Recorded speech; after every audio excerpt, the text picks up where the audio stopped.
أعوذ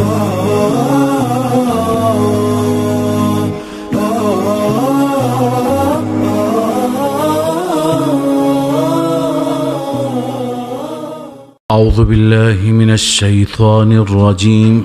بسم الله الرحمن الرحيم.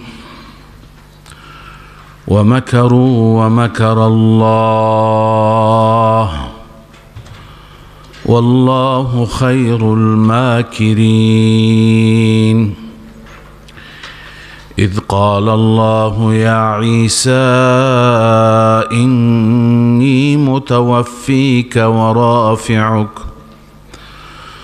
ورافعك إلي ومطهرك من الذين كفروا وجاعل الذين اتبعوك فوق الذين كفروا إلى يوم القيامة ثم إلي مرجعكم فأحكم بينكم فيما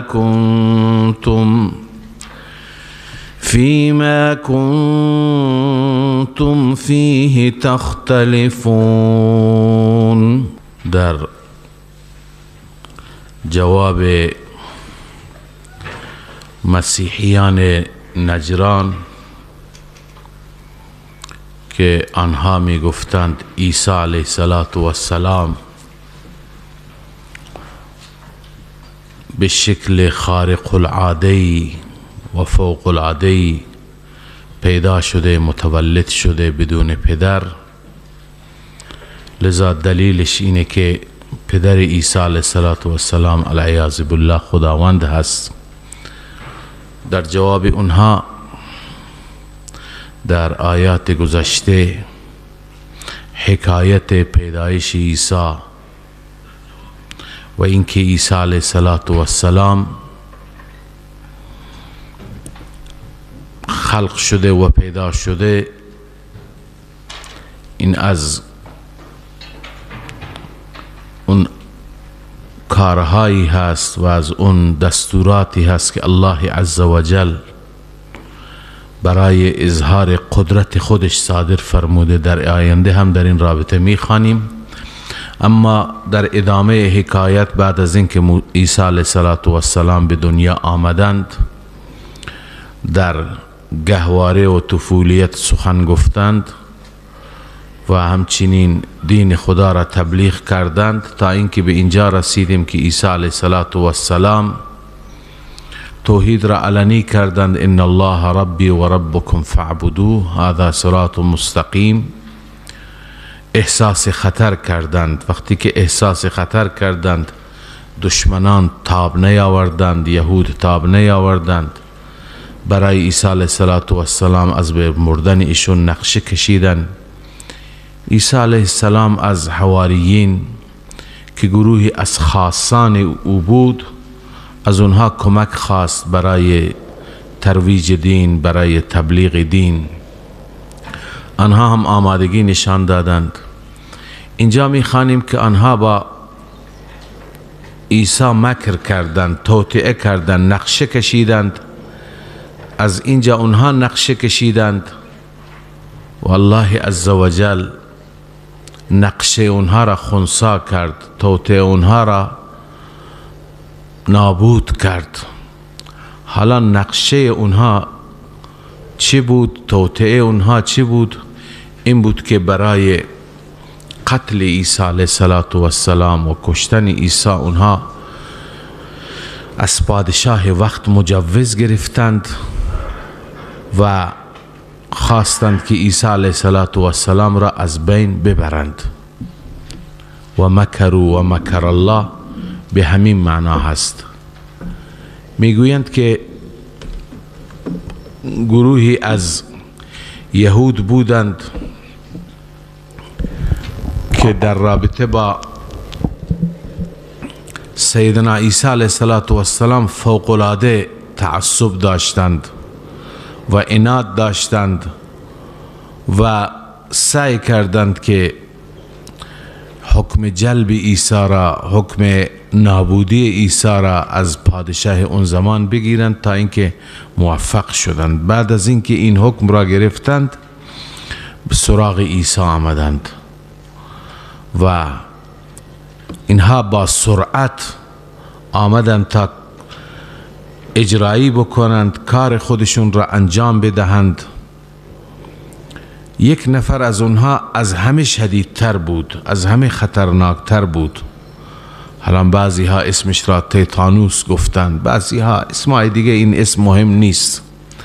اون سرسختترین دشمن عیسی علیه السلام، اون کسی که آرزو داشت طناب را به دستان خودش بر عیسی علیه السلام بر گردن عیسی ببندد، او پیشا پیش از همه حرکت میکرد.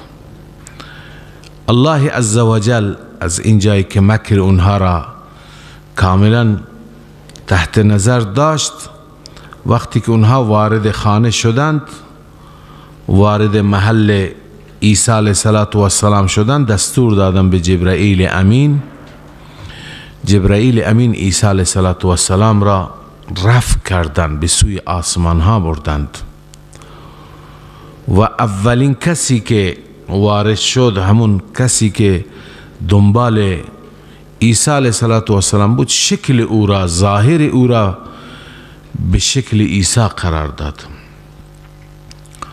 وقتی که بقیه مردم، او که آمد عیسی را نیافت، بقیه که پشت سرش بودند او را به جای عیسی یافتند و خود او را دستگیر کردند. هرچی که او دست و پا زد و داد و فریاد کرد کسی نشنید و او را بردند به دار زدند.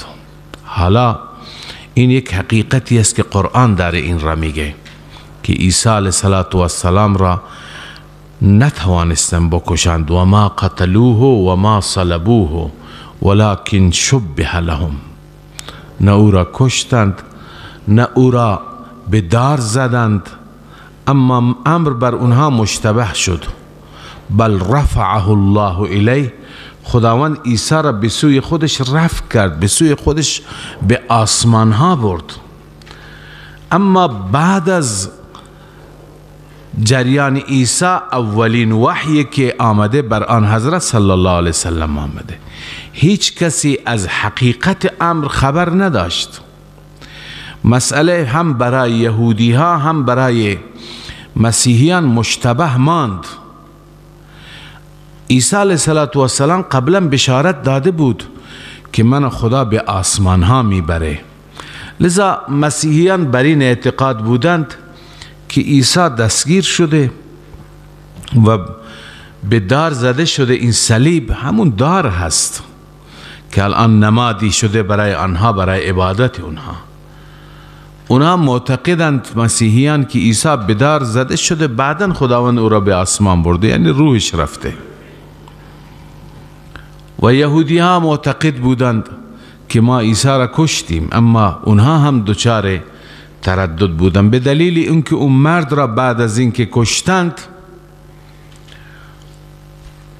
بعد از اعدام دیدند که این عیسی نیست، این همون دوست خودشون هست، همراه خودشون هست. اما به خاطر اینکه رسوا نشوند، شبانگاه او را دفن کردند که کسی متوجه نشه. بعضی این را گفتند در تفصیل این آیات که ما آیات را ترجمه میکنیم انشاءالله. بعضی گفتند که نه، از همون ابتدا وقتی که رفتند عیسی را نیافتند و چون که اینها به پادشاه، از پادشاه دستور گرفته بودند، تعهد هم داده بودند، مجبور شدند کسی دیگر را به جای عیسی اعدام بکنند. همونطور که در دنیا مرسوم هست، یه مجرمی گاهی ناپدید میشه، یک بیگناه دیگری را اعدام میکنند، بعداً به نام همون تمام میشه. اونها به خاطر اینکه مردم نفهمند چی شد، کسی دیگر را اعدام کردند. بالاخره امر تا به امروز هم برای یهود هم برای مسیحیان مشتبه است.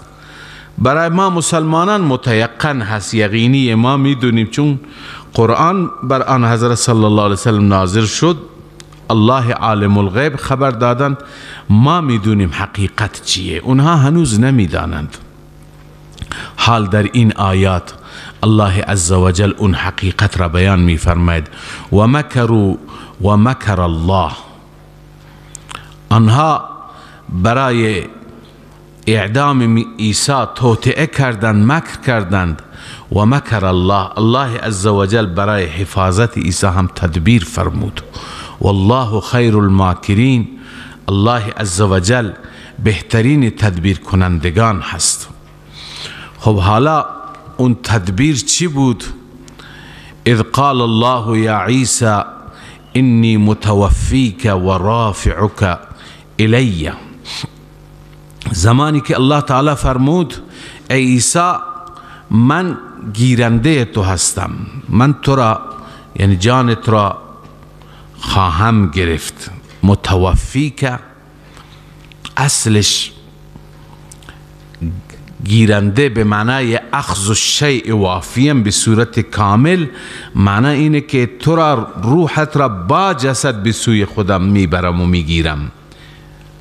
تفسیر کبیر نوشته التوفی اخذ الشیء وافیا. توفی یعنی چی؟ یعنی یه چیزی را به صورت کامل بردن. پس متوفی که معنیش وفاتی که ما به زبان خودمون میگیم نیست. وفات در قرآن کریم، توفی در قرآن کریم در مقابل حیات نیامده. اون چیزی که در قرآن در مقابل حیات میاد، اونی که در مقابل زندگی است، اون در قرآن به تعبیر موت یاد شده. از اگر می بود که و انی ممیتک، من تو را موت میدم، خب به معنی موت درست بود، ولی اینجا به معنی انی متوفیک هست. عرض کردم توفی یعنی یه چیزی را به صورت کامل گرفتن. کامل گرفتن میگن که مثلا حق خود را کسی میگه استیفا کرد، یعنی کامل حق خودش را دریافت کرد، هرچی حقش بود. اینجا هم علامه آلوسی میفرماید متوفیک المراد آخذک وافیا. ای عیسی من تو را به صورت کامل میگیرم، وافیا بروحک و بدنک، روح و بدنت. و رافعک بعد از متوفیک آمده. این و رافعک را چرا بعدن آورده؟ و رافعک الیک المفسر لما قبله. این مثل مفسر هست، تفسیر میکنه متوفیک را. ای عیسی من جان تو را به صورت کامل میگیرم، یعنی روح و جسد تو را. و رافعک یعنی بلند کننده تو هستم، یعنی بلند کننده تو هستم. حالا چرا نفرمود اذ قال الله یا عیسی انی رافعک؟ رافعک را چرا قبل از متوفیک ذکر نکرد؟ علما میگویند، امام رازی این را جواب داده، گفته که الله تعالی میداند که بعضی از مردم در دلشون این هست که اون چیزی که رفع شده روح عیسی است، جسد عیسی نیست. بعضی مردم شاید اینطور فکر کنند انی رافعک یعنی رافعک روحک، نه جسد تو.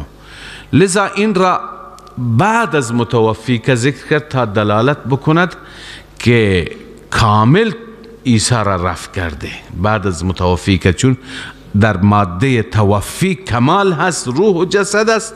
بعد از اون رافعک یعنی تو را کامل رفع کردن، روح و جسد تو را. تنها روح اگر باشه، همه ما وقتی که از این دنیا میریم روح ما را الله تعالی به آسمان میبره، اما مال عیسی فرق میکنه، روحش به آسمان برده نشده و روح و جسدش. به همین دلیل امام رازی میفرماد و انما علم الله ان من الناس من یخطر بباله.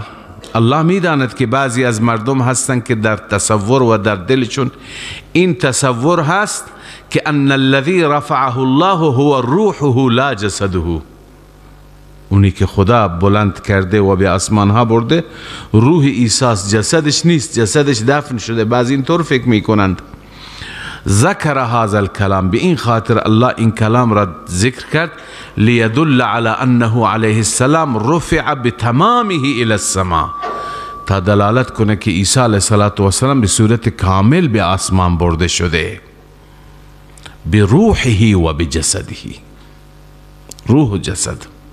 پس این آیه صریح است مبنی بر اینکه عیسی علیه السلام رفع شده، به آسمان ها برده شده و الان در آسمان ها حیات دارد، زنده هست.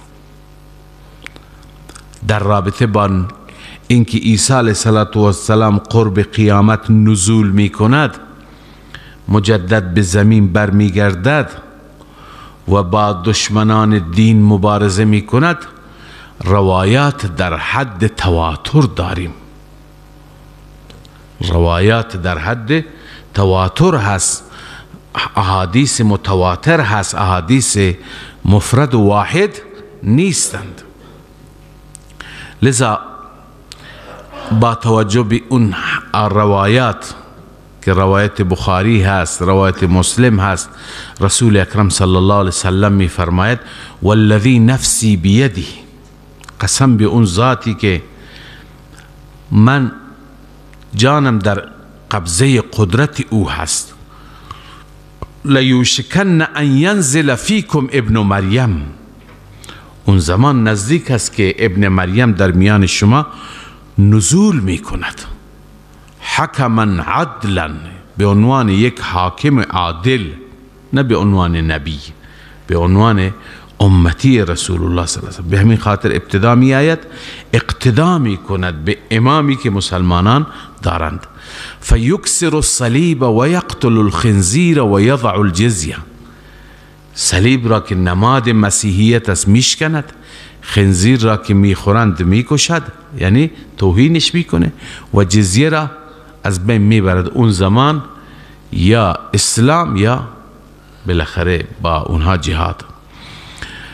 بنابراین الله عزوجل اینجا همینو میفرماید که اذ قال الله یا عیسی انی متوفیک. عرض کردم توفی به معنای موت نیست در قرآن کریم. در هر جایی که در مقابل چی هست در مقابل حیات، اونجا موت گفته شده. مثلا و کنتم امواتا، شما خواندید در بقره کنتم امواتا فاحیاکم ثم یمیتکم ثم یحییکم، یا الم نجعل الارض کفاتا احیاء و امواتا. در مقابل حیات چیه؟ موته. توفی اینجا به معنی پس چی میشه؟ به معنی کامل روح و جسد را گرفتن. لذا الله می فرماید اذ قال الله یا عیسی، زمانی که الله فرمود ای عیسی انی متوفیک و رافعک، همانا من تو را کامل میگیرم و بلند میکنم تو را به سوی خودم، ای روح مع الجسد، و مطهرک من الذین کفروا، و تو را پاک میکنم از کسانی که کفر کردند. پاک میکنم به چه معنی؟ از اون چیزی که به عیسی علیه السلام تهمت زدند، از اون پاکش قرار میده. پاکی عیسی ثابت میشه. ببینید درباره عیسی چه تهمت هایی بود، افراط و تفرید. یکی از گروه ها که یهود باشد به عیسی علیه السلام العیاذ بالله تهمت حرام و فرزند حرام میزد. دومی که مسیحیان بودند به عیسی علیه السلام تهمت فرزند خدا بودن میزد، جزئی از خدا بودن. لذا الله میفرماید تو را از این اتهامات پاک میکنم، یه روزی ثابت میشه حقیقت تو. و مطهرک من الذین کفروا، وجاعل الذين اتبعوك فوق الذين كفروا الى یوم القیامه.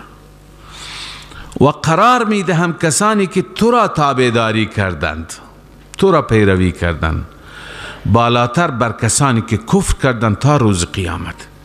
یعنی متبعین تو، پیروان تو، بر کسانی که نسبت به تو کفر کردند تا قیامت برتری دارد. الان مراد از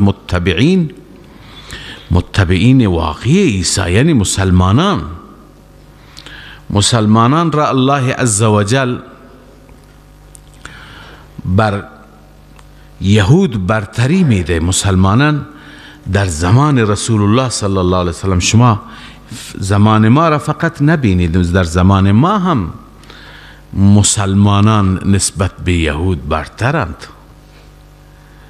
امروز یهود اگر روی پای خودش ایستاده، ما در همین سوره امروز انشاءالله شاید بخوانیم الا بحبل من الله و حبل من الناس، یا باید به خدا تکیه بده یا خود را چکار بکنه، خود را به مردم ببنده. چون اگر مردم حمایت از او را ترک بکنن تارومار میشه، وجودش اصلا از بین میره. امروز کشور اسرائیل محکم چسبیده به غرب، به اروپا، به امریکا و هر چی که اونها بگن همون را انجام میده. اگر ذره خلاف اونها انجام بده و اونها دست از حمایتش برداره، وجودش کلا از بین میره. این همون آیه که بیاد اونجا بیشتر توضیح میدیم. پس حالا شما نگاه بکنید در همون زمان رسول الله صلی الله علیه وسلم، کسانی که در زمان رسول الله بودن مسلمانان، جاعل الذین اتبعوک، متبعین واقعی عیسی اونهایی هستند که به رسالت عیسی ایمان داشته باشند، به پیامبری عیسی، نه به فرزند بودن خدای عیسی. خب حالا اونها کی بودن؟ مسلمانان بودند. در زمان رسول الله صلی الله علیه وسلم دیدیم که مسلمانان چگونه بر یهود فتح یافتند. یهود اونجا یک قدرتی بودند، سرمایدار بودند و عالم بودند، سواددار بودند. این دو ویژگی وقتی که در انسان باشد، در دنیا اون انسان میتونه که بر بقیه غلبه پیدا بکند، سرمایه داشته باشه و سواد داشته باشه. امروز کسانی که حرف اول را تو دنیا میزنن با همین دو چیز، سرمایه زیاد دارند و چی؟ علم، سواد. پس یهود اون زمان همین بودن. اما چون که دشمن عیسی علیه السلام بودند، همونطور که قرآن بیان فرموده، مسلمانان بر یهود غالب شدند. این یهودی که اینجا بودند، اطراف مدینه بودند، هر سال یک گروه تارومار می شدند. بنو قینقاع، بنو نذیر، بنو قریظه، بعداً آخر سال هفتم یهود خیبر. بالاخره اینها تارومار شدن، جلاوطن شدن. بعداً در زمان سیدنا عمر رضی الله تعالی عنه بیشتر، کلا در انزوا قرار گرفتند. لذا الله تعالی این وعده را به عیسی علیه السلام دادند. و جاعل الذین اتبعوک، قرار میدهم آنهایی که تو را پیروی میکنند، فوق الذین کفروا، بر آنانی که کفر کردند تا روز قیامت. ثم الی مرجعکم، این در دنیاست، در قیامت. سپس به سوی من بازگشت همه شماست. فاحکم بینکم، من فیصله میکنم بین شما. فیما کنتم فیه تختلفون، در آنچه که شما در آن اختلاف میکردید. خب تفصیل اون چیه؟ فاما الذین کفروا، پس اما کسانی که کفر کردند، فاعذبهم عذابا شدیدا، تخویف اخروی است، دنیوی اخروی. من عذاب میدم آنها را عذاب سخت در دنیا و آخرت. و ما لهم من ناصرین، برای آنها هیچ یاورانی نیست. یاور و یاورانی که اونها را از عذاب من نجات بده نیست. و اما الذین آمنوا و عملوا الصالحات، اما آنهایی که ایمان آوردند و عمل صالح انجام دادند، فیوفیهم اجورهم، به صورت کامل عطا می کند خداوند پاداش اونها را. ببین توفی همین عرض کردم، توفی، یوفی، وفا به معنی کامل گرفتن، کامل دادن. اینجا الله اجر اونها را چی میده؟ کامل میده. والله لا يحب الظالمین، این علته چرا اونها را نابود میکنه، اونها را عذاب میده، اینها را کامل میده، چون خدا ظالمین و مشرکین را دوست نداره، اونها ظلم میکنه. شرک ظلمه. ذلك نتلوه عليك من الآیات والذکر الحکیم. این عرض به خدمت شما که جمله معترضه هست برای صداقت رسول الله صلی الله علیه وسلم. حالا شما با روش قرآن آشنا هستید. الله تعالی در جای جای قرآن، بالخصوص در وسط حکایت ها و داستان هایی که از گذشتگان ذکر میشه، در وسط یادآوری میکند. این یادآوری ها در واقع هدف اصلی را نشان میده. هدف اصلی این داستان گویی نیست، قصه نیست. هدف اصلی موعظه هایی هست که الله مد نظر داره. من جمله یکی از اهداف اصلی اینه که اثبات بشه این شخصیتی که این داستان را برای شما دقیق و درست تعریف میکنه، این شخصیت پیغمبر خداست، فرستاده خداست. و الا اگر پیغمبر نبود این حکایت را از کجا بلد بود؟ با جزئیات دقیق به اندازه حکایت های عیسی و موسی در قرآن بیان میشه که خود یهود و نصارا که هم سواد دارن هم کتاب خواندند، اونا بلد نیستند. قرآن دقیق تر بیان میکنه. پس این دلیل چیه؟ شما در وسط داستان پیدایش مریم و بعدا تکفل مریم هم خواندید همین مسئله را که و ما کنت لدیهم اذ یلقون اقلامهم و ما کنت لدیهم اذ یختصمون. اونهایی که با هم اختلاف داشتند و بعدا قرعه کشی کردند که کدوم یک مریم را تحت تکفل بگیره، شما اونجا نبودی، ولی الان داری همونها را به ریز بیان میکنی. دلیل بر این که وحی بر شما می آید، پیغمبر خدا هستی. یا در وقتی که داستان یوسف علیه السلام و برادرانش را تعریف میکنه، میفرماید و ما کنت لدیهم اذ اجمعوا امرهم، وقتی که اونها با هم مشوره میکردند و فیصله میکردند شما اونجا نبودید. پس اینها در واقع در لابلای این داستان ها الله تعالی جمله معترضه برای اثبات رسالت بیان میفرماید.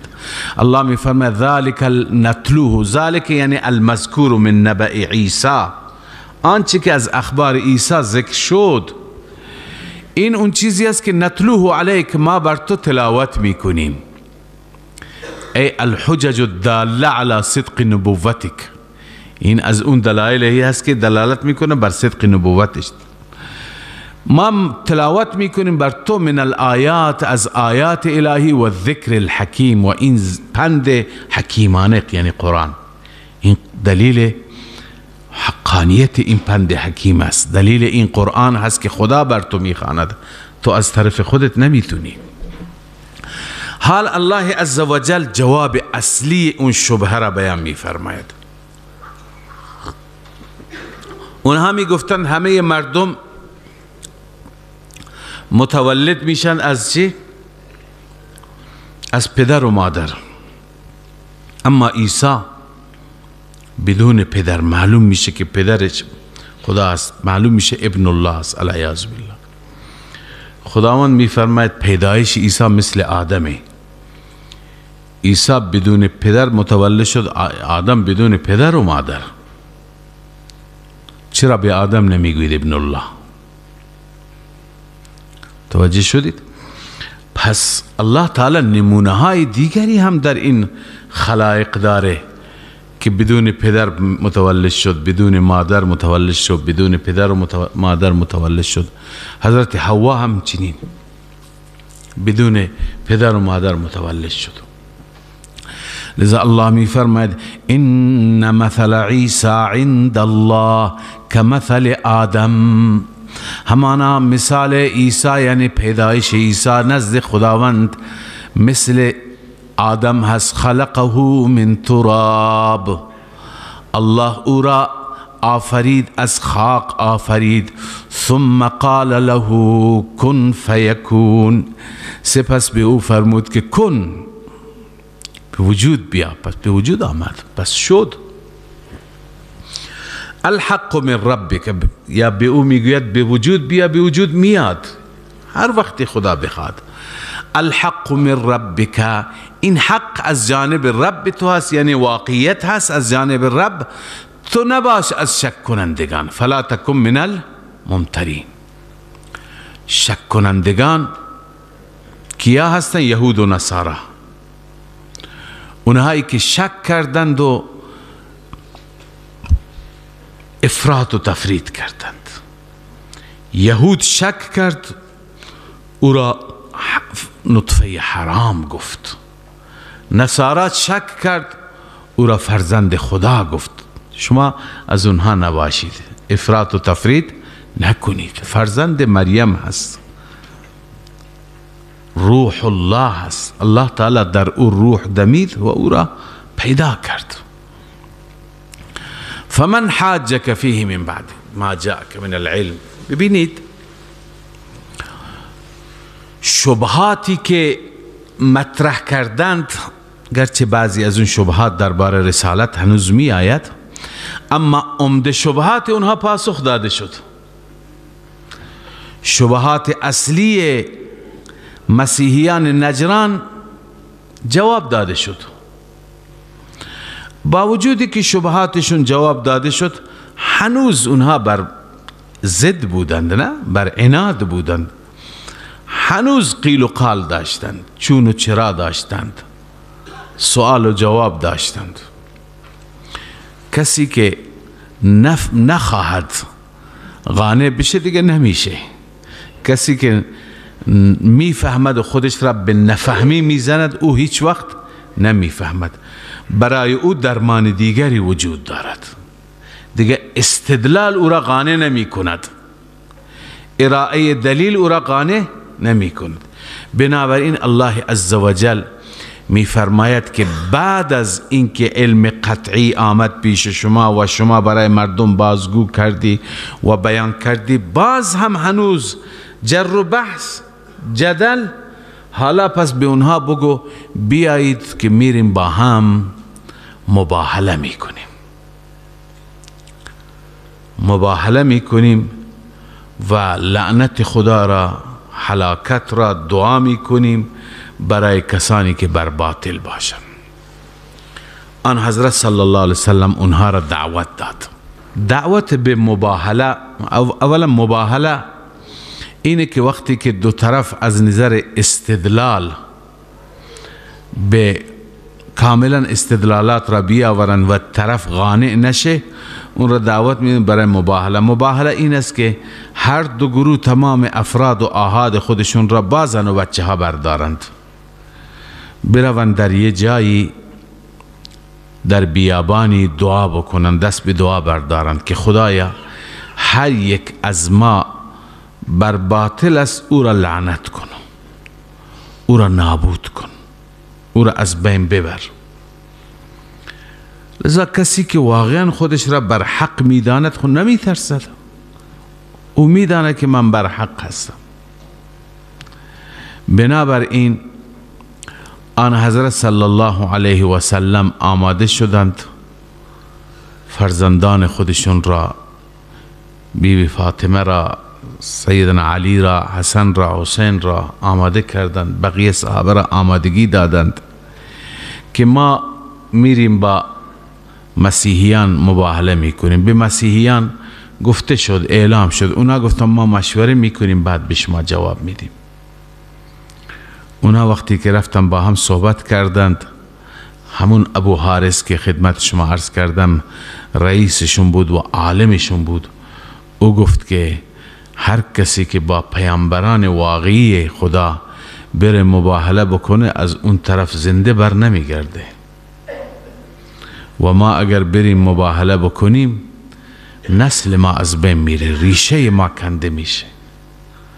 پس بهتر اینه که تسلیم بشیم و همون جزیه را قبول بکنیم. سالانه مبلغی به عنوان جزیه مالیات هرچی باشد پرداخت میکنیم و دیگه با اینها وارد مبارزه نمیشیم، بحث نمی کنیم. خلاصه به این راضی شدند. بعدا به آن حضرت صلی الله علیه وسلم اعلام کردند ما مباهله نمی کنیم، جزیه می دهیم. تسلیم شدند. خب این همین اعلام هست. الله تعالی می فرماید فمن حاجک فیه من بعد ما جاءک من العلم، هر کسی که با شما محاجه کند در این موضوع. در چه موضوعی؟ درباره الوهیت و ابنیت عیسی، چون اختلاف روی همین بود، روی پیامبری عیسی بحثی نیست، روی اینکه عیسی فرزند خداست و اله است هنوز اونا اصرار دارن در این. من بعد ما جاءک من العلم، بعد از این که پیش شما علم آمد، علم قطعی یعنی وحی الهی، باز هم میخواد که با شما هنوز بحث بکنه، بیشتر بحث فایده نداره و نمیخواد بفهمه. پس دعوتش بده. فقل تعالوا، بگو بیایید، ندعو ابناءنا و ابناءکم، ما فرا میخوانیم فرزندان خودمون را و فرزندان شما را، و نساءکم و نساءنا و نساءکم، زنان ما را و زنان شما را، و انفسنا و انفسکم، خود ما و خود شما، ثم نبتهل، سپس با هم دیگه مباهله میکنیم. کیفیت مباهله چیه؟ فنجعل لعنت الله علی الكاذبین، ما قرار میدهیم لعنت خدا را، نفرین خدا را بر دروغگویان در این بحث. هر که در این موضوع ابنیت و الوهیت دروغ میگه بر او لعنت باد. بیایید پس مباهله میکنیم. یک مطلبی در رابطه با مباهله خدمت شما عرض کنم که بسیاری از این آیه استدلال میگویند که آن حضرت صلی الله علیه و سلم چون علی را، حسنین را، فاطمه را صدا زد، لذا فقل تعالی ندعو ابناءنا و ابناءکم، ابناءنا مراد حسن و حسین است، و نساءنا و نساءکم مراد فاطمه هست، و انفسنا و انفسکم مراد نفس علی هست. مراد از علی نفس رسول الله، علی را نفس رسول الله صلی الله علیه وسلم مراد گرفتن. از اینجا خلافت بلا فصل علی را میخوان ثابت کنند که علی خود رسول الله است، در حالی که این استدلال صحیحی نیست و در این آیه کوچکترین اشاره همونطور که شما میبینید به این موضوع نیست. انفسنا را هم مراد خود حضرت علی گرفتن، این خلاف تصریحات قرآن و خلاف تفسیر مفسران سلف است. مراد از انفسنا خود آن حضرت صلی الله علیه وسلم است، کجا حضرت علی است؟ مراد از انفسنا خود آن حضرت صلی الله علیه وسلم. علوسی نوشته لا نسلم ان المراد بانفسنا الامیر، مراد از انفسنا امیر علی رضی الله تعالی عنه نیست، بل المراد نفسه الشریفه، خود رسول الله صلی الله علیه وسلم است. آن حضرت صلی الله علیه وسلم بعد اونا میگن تو کتابهای شما آمده حسن و حسین و علی و بالاخره فاطمه را خواستند. بله، آن حضرت صلی الله علیه وسلم اینها را خواستند، چون اینها بقیه ازواج مطهرات در خانه رسول الله بودن، هر وقت میخواستن برند میرفتن. اینا کمی فاصله داشتن، اینا را خواستن که بیان آماده بشند. مباهله نشد که بروند. اگر مباهله میشد آن حضرت صلی الله علیه وسلم همه را می بردند. نساءنا اصل اول ازواج مطهرات است و صحابه را می بردند. حالا اگر در روایت ها اسم اینها آمده، در روایت های خود اون عزیزان که در منصور یک روایتی را ذکر کرده از امام باقر، در اون روایت ها آمده عن جعفر بن محمد عن ابیه، امام جعفر از پدرش امام باقر روایت میکنه. في هذه الآية قال تعالى ندعو أبناءنا، الآية قال فجاء بأبي بكر وولده وبعمر وولده وبعثمان وولده وبعلي وولده. در روایت های شما هست همه اینها آمدند. بحث اینه که مباهله نشد که کی بیاد و کی نیاد. آن حضرت صلی الله علیه وسلم اینها را آماده کردن، خب نه اهل بیت رسول الله شک نیست، ولی از اینکه از انفسنا ما سیدنا علی را اثبات بکنیم این خلاف ظاهر قرآن کریم هست. علی ای حال الله تعالی بعد از بحث مباهله می فرماید ان هذا لهو القصص الحق. پس اونا می ترسن مباهله نمی کنن، این واقعی حق است. هذا اشاره به چی است؟ المذکور فی شأن عیسی، اون چیزی که درباره عیسی علیه السلام ذکر گردید و گفته شد که عیسی فرزند خدا نیست، رسول خداست، فرستاده خداست. این در حق عیسی این حق است، این درست است. عیسی اله نیست و ما من اله الا الله، هیچ معبود بجز الله نیست، نه عیسی، نه عزیر، نه روح القدس، نه مریم، نه کسی دیگه.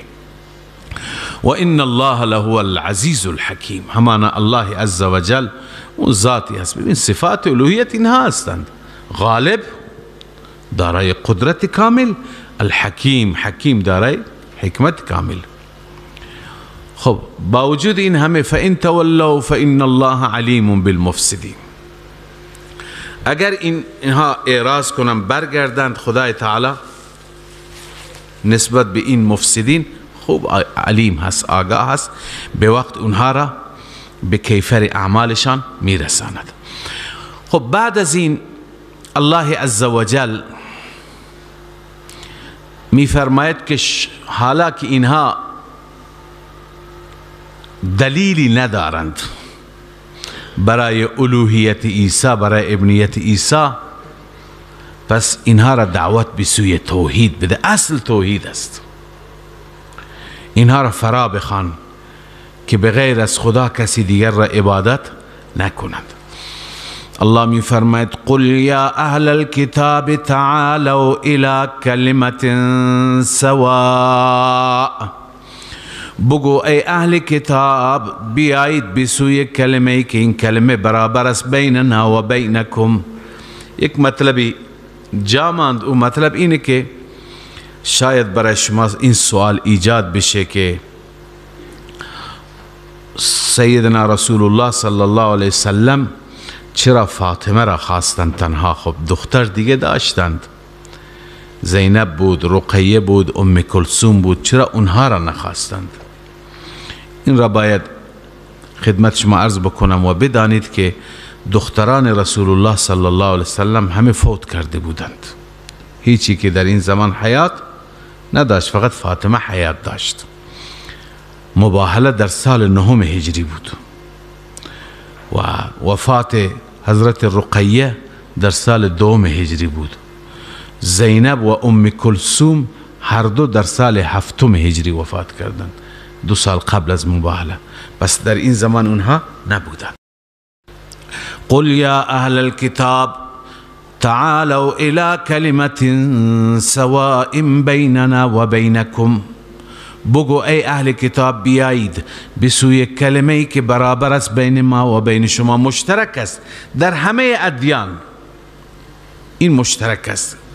الا نعبد الا الله، اینکه ما عبادت نکنیم هیچ هستی را بجز الله، ولا نشرک به شیئا، و شریک نگیریم با الله هیچ چیزی را، ولا يتخذ بعضنا، ببین شیئا شامل اشخاص هم میشه، اونا چی را شریک می کردند؟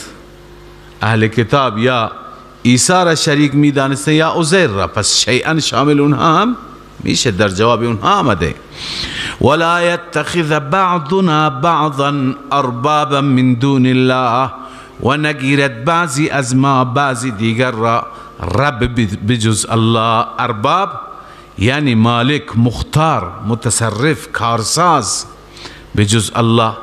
اونها را دعوت بده، این از مسلمات است، در این هیچ اختلافی وجود ندارد.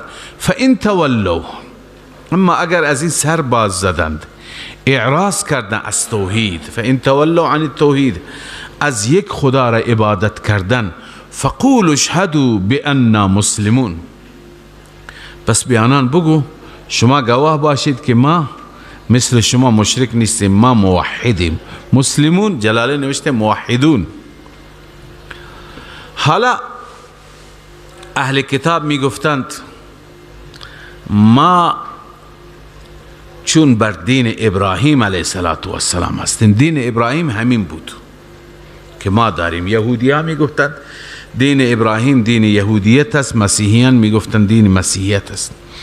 اینجا الله عزوجل سرزنش می فرماید بر علیه این یاوه‌گویی ها و این دروغ هایی که اونها درباره ابراهیم علیه السلام میگویند.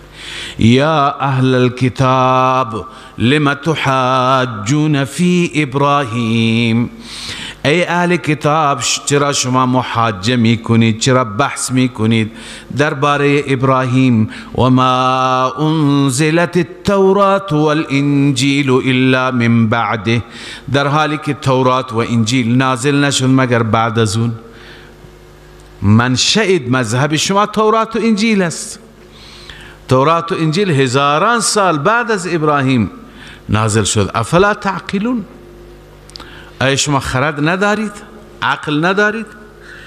آیا به بطلان قول خودتون فکر نمی کنید؟ از عقل خودتون به بطلان قول خودتون پی ببرید. افلا تعقلون فی بطلان قولکم، جلاله نوشته.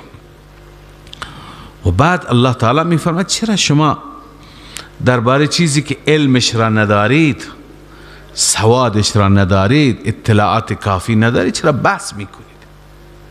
انسان وقتی که بحث بکند که اطلاعات داشته نباشه دچار گمراهی میشه، ضد و عناد گرفتار میشه. ها انتم، ها کلمه تنبیه هست، یعنی با خبر، آگاه باش. ها انتم شما، هؤلاء اینها، این موجودین، حاججتم فیما لکم به علم، شما قبلا محاجه کردید، بحث کردید درباره چیزی که شما علمش را داشتید، یعنی مباحثی که تو کتابهای شما بعضم شما میدونید حق واقعی چیه. اما الان فلم تحاجون فیما لیس لکم به علم، چرا شما الان محاجه میکنید، بحث میکنید در آن چیزی که نیست برای شما علم؟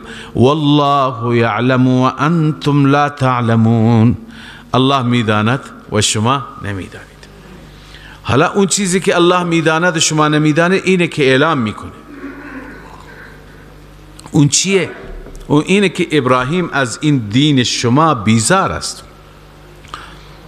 دین شما بر پایه شرکه، بر پایه کفره. سه گروه باطل بودند. یکی یهود میگفتن عیسی فرزند خداست و سه خدا را قائل بودند، مسیحیان. دوم یهود میگفتن عزیر فرزند خداست. سوم مشرکین، اونا دختران خدا میگفتن ملائکه را، و هزاران شرک دیگه داشتن. الله میفرماید ابراهیم از اینها بیزار است. ابراهیم از شرک بیزار بود. ما کان ابراهیم یهودیا ولا نصرانیا، ابراهیم نبود، یهودی نبود، نصرانی نبود، ولكن کان حنیفا مسلما، اما ابراهیم یک سو بود و مسلم بود. مسلم یعنی چه؟ یعنی کاملا تسلیم پروردگار، بغیر از اینکه در مقابل رب تسلیم بود، در مقابل کسی دیگه تسلیم نبود. همین است توحید. توحیدم همین که کاملا برای یک خدا تسلیم شدن.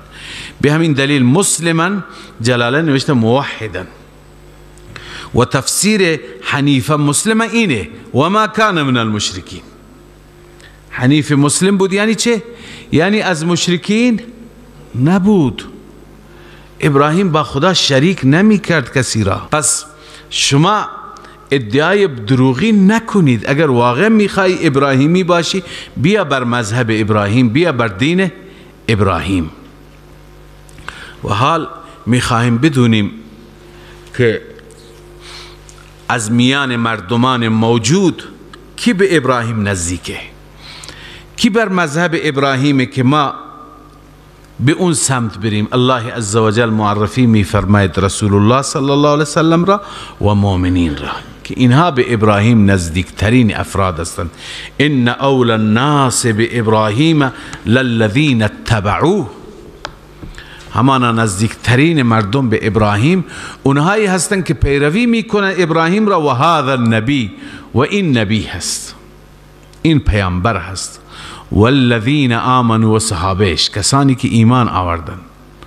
لا انتم، جلاله میگه نه شما، شمایی که بوی از ایمان و توحید در وجودتون، در نظریاتتون نیست. و این افراد که به ابراهیم نزدیکتر هستند خداوند حامی اینها هم هست. والله ولی المؤمنین. خداوند عزوجل حامی و ناصر مؤمنین هست. پس خداوند تعالی حامی مؤمنین است. مؤمنین و نبیشان به ابراهیم نزدیکترین افراد هستند. هر کسی که میخواهد ایمان را داشته باشد و مؤمن باشد به سمت اینها بیاید. ودت طائفة من اهل الكتاب لو یضلونکم. حالا در این آیات زجر و سرزنش بر ضلال و اضلال اهل کتاب و دلیل محاجه هست. چرا اهل کتاب این همه بحث میکنه؟ چرا این همه تمرد، سرکشی؟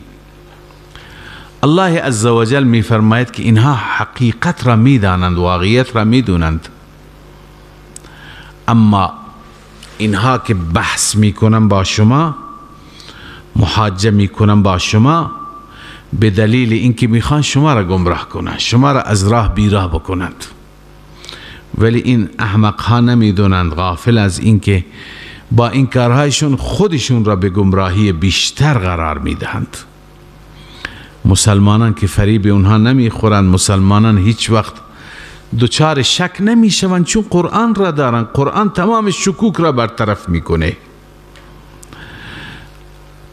لذا اونها خودشون را گمراه میکنن. الان چند تا تاکتیک داشتند اونها. یکی این که حق را خلط میکردن با باطل. قبلا ما خواندیم ولا تلبسوا الحق بالباطل و تکتموا الحق در سوره بقره. بسیاری جاها که میدونستن طرف اطلاعات مختصری دارد از کتاب، از تورات، از انجیل، اونجا حق را خلط میکردن با باطل. میگفتن بله این تو کتاب آمده ولی منظور اینه، مراد اینه. یه چیزی را از خود اضافه میکردن تا که تلبیس حق با باطل بشه، قاطی بشه حق با باطل، طرف نفهمد حق چی شد، واقعیت چیه، سرگردان بماند. و بعضی جاها کتمان میکردن. وقتی که میدونستن طرف اطلاعاتی هیچ نداره، میگفت اصلا چیزی تو کتاب نیست، اصلا تو تعلیمات ما وجود نداره. الله عزوجل همین سرزنش را اینجا میفرماید که شما آخه چرا این کار را میکنید؟ شما میدونید که شما چه غلطی داری میکنید، میدونید چه جنایتی داری میکنید، چقدر حق پوشی میکنید، کتمان میکنید.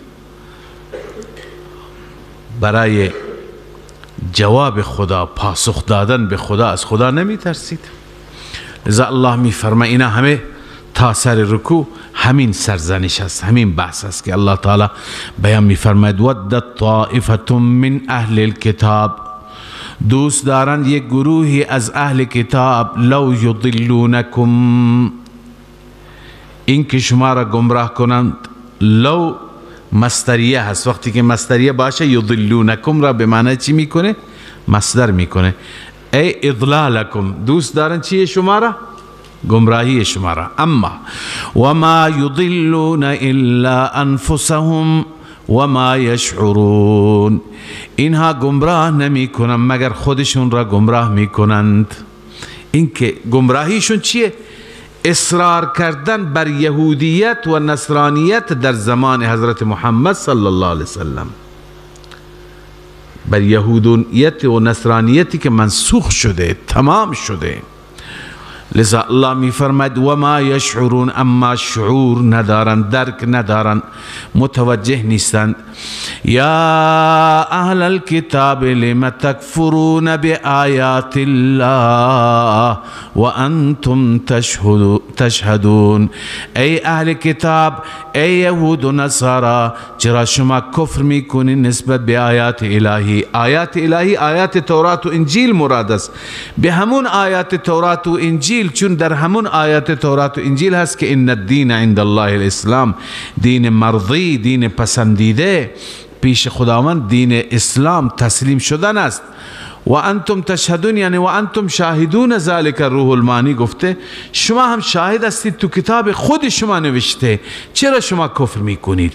یا اهل الكتاب لم تلبسون الحق، مرض اول کفر هست، کفر ضلال است، گمراهی خود انسانه. مرض دوم تلبیس و کتمان است، این اضلال است. دو تا مریض اینجاست. تلبیس یعنی خلط کردن حق با باطل، کتمان حق، کلا حق را پوشیدن. عرض کردم در چه موارد این کار را می کردن. یا اهل الكتاب لم تلبسون الحق، ای اهل کتاب چرا شما تلبیس می کنید، خلط می کنید حق را با باطل، و تکتمون الحق، چرا حق را کتمان می کنید، و انتم تعلمون، در حالی که شما می دانید که این تلبیس، این کتمان، این حق پوشی هست، گناهش را هم می دانید، چرا این کار را می کنید؟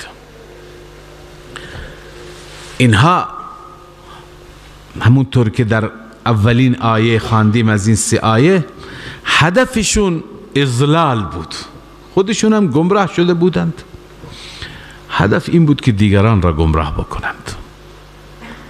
همیشه دشمنان سعی میکنند چون خودشون گمراه شدن، میگه کسی دیگه در مسیر حق نماند، کسی دیگه مسلمان و مؤمن نماند. لذا الله عزوجل اونها را خطاب فرمود که شما چرا این کار را میکنید. حالا یکی دیگر از صورتهای اضلالشان هم غم یهود، نصارا، اهل کتاب همین بود که این دین پیشرفت نکند. همین بود؟ نه، همین بود و همین هست هنوز هم. اگر الان شما برنامه‌های فرهنگی اهل کتاب را، یهودی ها را، نصرانی ها را اگر شما دنبال بکنید، الان هم شما متوجه میشید که اینها هنوز دنبال چی هستند؟ دنبال اضلال هستند، گمراه کردن مسلمانان. مسلمانان را نسبت به دینشان میخواند ناباور بکنند، بی اعتماد بکنند، دچار شک و تردید بکنند. کتابهایی نوشته میشه از سوی همین اهل کتاب، از سوی مستشرقین. این کتابها همش در اونها تشکیک است، ایجاد شک، ایجاد شک نسبت به رسول الله صلی الله علیه وسلم، نسبت به قرآن، نسبت به احکام دینی، تمام مسائل اسلامی. در رابطه با خود قرآن مجید کتابهای قطوری نوشتند که به کلمه کلمه قرآن ایراد گرفتند. چرا اینجا اینطور نوشته، چرا این ایراد وجود داره اونا به زعم خودشون. پس یهود و نصارا اهل کتاب اون چیزی که روز اول داشتن امروز هم دارند. خیلی سعی کردن این دین به شکل اصلیش نماند، همونطور که دین اونها نماند. در دین اینها چنین اینقدر چیز آمده و اینقدر خرافات آمده که اصلا خودشون سرگردان دین اصلی کدومه. اینقدر نسخه دارند از تورات، از انجیل، که گم کردن کدوم بخشش مال خداست، کدوم بخشش مال ملاهای ماست که اضافه کردند. الان هم شما نگاه بکنید مشهورترین نسخه های انجیل 4 تا هستند، ولی خب اینا هم مشهورن. باز بقیه نسخه هم با هم خیلی اختلاف دارن. نسخه های تورات هم همچنین زیاده. اما قبلا خدمت شما عرض کردم قرآن مجید نسخهش یکیه. تو افریقا همین میخوانند، در چین هم همین میخوانند، در عربستان سعودی و ایران هم همین میخوانند. تمام دنیا یکی. بنابراین آنها این تلاش را داشتند و این تلاش را هنوز هم دارند. این توطئه‌ای که اینجا قرآن یادآوری کرده چیه؟ این بود که یک گروهی از یهودی ها به نزدیکان خودشون گفتن شما اول روز برید خدمت آن حضرت صلی الله علیه وسلم ایمان بیاورید، چون عرب ها به شما اعتماد دارن، شما را سواددار و کتابدار میدونند. وقتی که ایمان بیاوری نشون میدی که ما تعصب نداریم. اما صبح تا غروب اونجا بمانید، غروب که شد کفر کنید، بگید نه این دین اون دینی نیست که به ما وعدهش داده شده. کفر کنید، انکار بکنید. این کفر و انکار شما مسلمانانی که اون دور بر هستن اونها را سست میکنه، دچار تزلزل میشوند. اونا فکر میکنند که خب اینها اهل کتاب بودند، باسواد بودند، تعصب هم نداشتند، آمدند اینا چیزی میفهمند، اینا متوجه میشن، لذا اونها دچار شک و تردید میشوند. الله تعالی اینجا این توطئه را یادآوری کرده که اینها دست به هر کاری میزنند.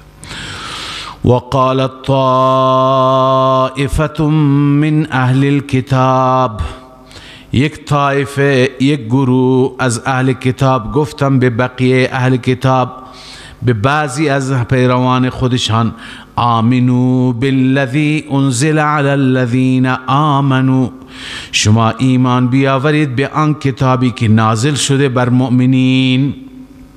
به اون کتاب ایمان بیاورید. کی؟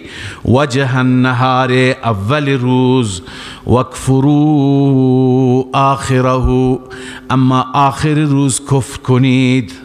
وقتی که غروب شد کفر کنید. هدفشون چی بود از این تدبیر، از این مکر؟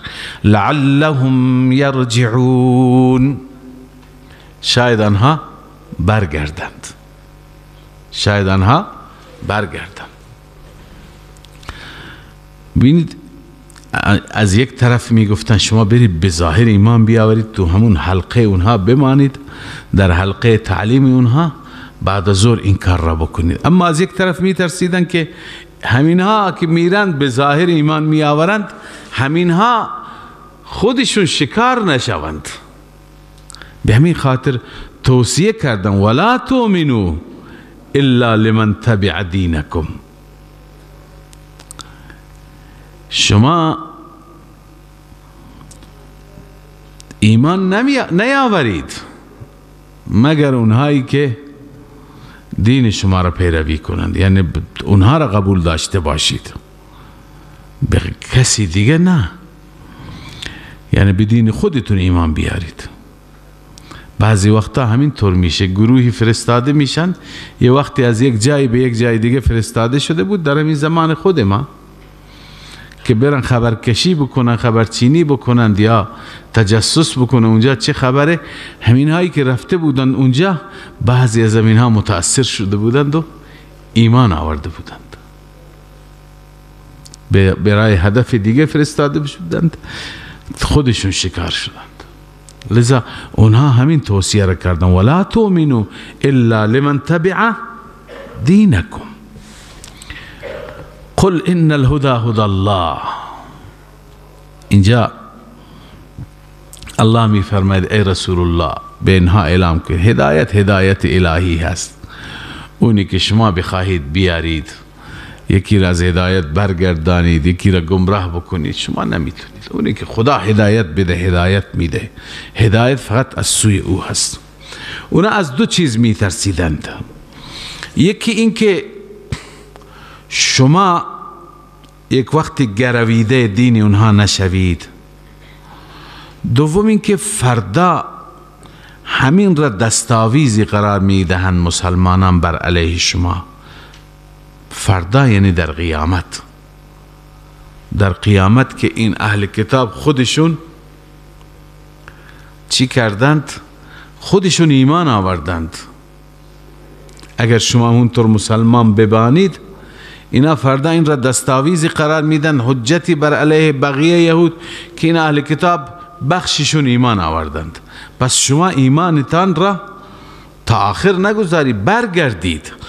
الله می فرماید قل ان الهدى هدى الله، بگو همانا هدایت الهی هست. ان یؤتا احد مثل ما اوتیتم او یحاجوکم عند ربکم. یعنی این علت چیه که این کار را میکرده؟ ان یؤتا احد مثل ما اوتیتم، این در واقع مقوله دوم هست ولا تؤمنوا الا لمن تبع دینکم. شما تصدیق نکنید، ایمان نیاورید مگر کسی که تابع دین شما باشه. علت این که داده شده کسی مثل آنچه که شما داده شدید. چنین چیزی نیست که کسی یعنی به کسانی دیگه مثل دین شما داده شده فکر نکنند که یعنی دین اونها مثل دین شما هست. او یحاجوکم عند ربکم، یا اینکه در نزد پروردگار با شما بحث بکنن، با شما جدل بکنن، بر علیه شما حجت بگیرند. لذا شما تصدیق نکنید. اگر تصدیق بکنید این تصدیق کردن شما را فردا باعث حجت اونها میشه. الله تعالی می فرماید اصلش اینه که اینها از این ناراحتند که چرا به رسول الله صلی الله علیه وسلم رسالت داده شده، نبوت داده شده، به فرزندی از فرزندان اسماعیل، چرا به فرزند اسحاق و یعقوب تأخیر داده نشد؟ به اینها بگو که این فضل به دست خدا است. به هر کسی که خدا میده، به شما ربطی نداره. الله می فرماید قل ان الفضل بید الله، بگو همانا فضل به دست الله است. یؤتیه من یشاء، میدهد آن فضل را به هر کسی که بخواهد، مثل محمد صلی الله علیه وسلم و امتش. والله واسع علیم، الله ذاتی است که در دربار او وسعت است، همه چیز فراوان است و میداند چه کسی مستحق فضلش هست. یختص برحمته من یشاء، اختصاص میدهد الله با رحمت خودش هر کسی را که بخواهد. والله ذو الفضل العظیم، الله دارای فضل بسیار عظیم هست. خب حالا اینجا بعد از این سرزنش هست بر اهل کتابی که وقتی که دین ندارن امانت هم ندارن، خیانت میکنن. اما قبل از ذکر خیانت اونها، الله تعالی وفا و عدالت و صداقت یک گروه دیگر از اهل کتاب را نشان میده. وقتی که بر علیه اهل کتاب در این آیات سخن میشه، در ذهن ما نیاید که همه اهل کتاب بد هستند. خیلی هستند خوبند، بسیاری هستند مؤمنند، متعهدند، پایبندند. لذا الله تعالی قبلا ذکر اونها را به میان می آورد.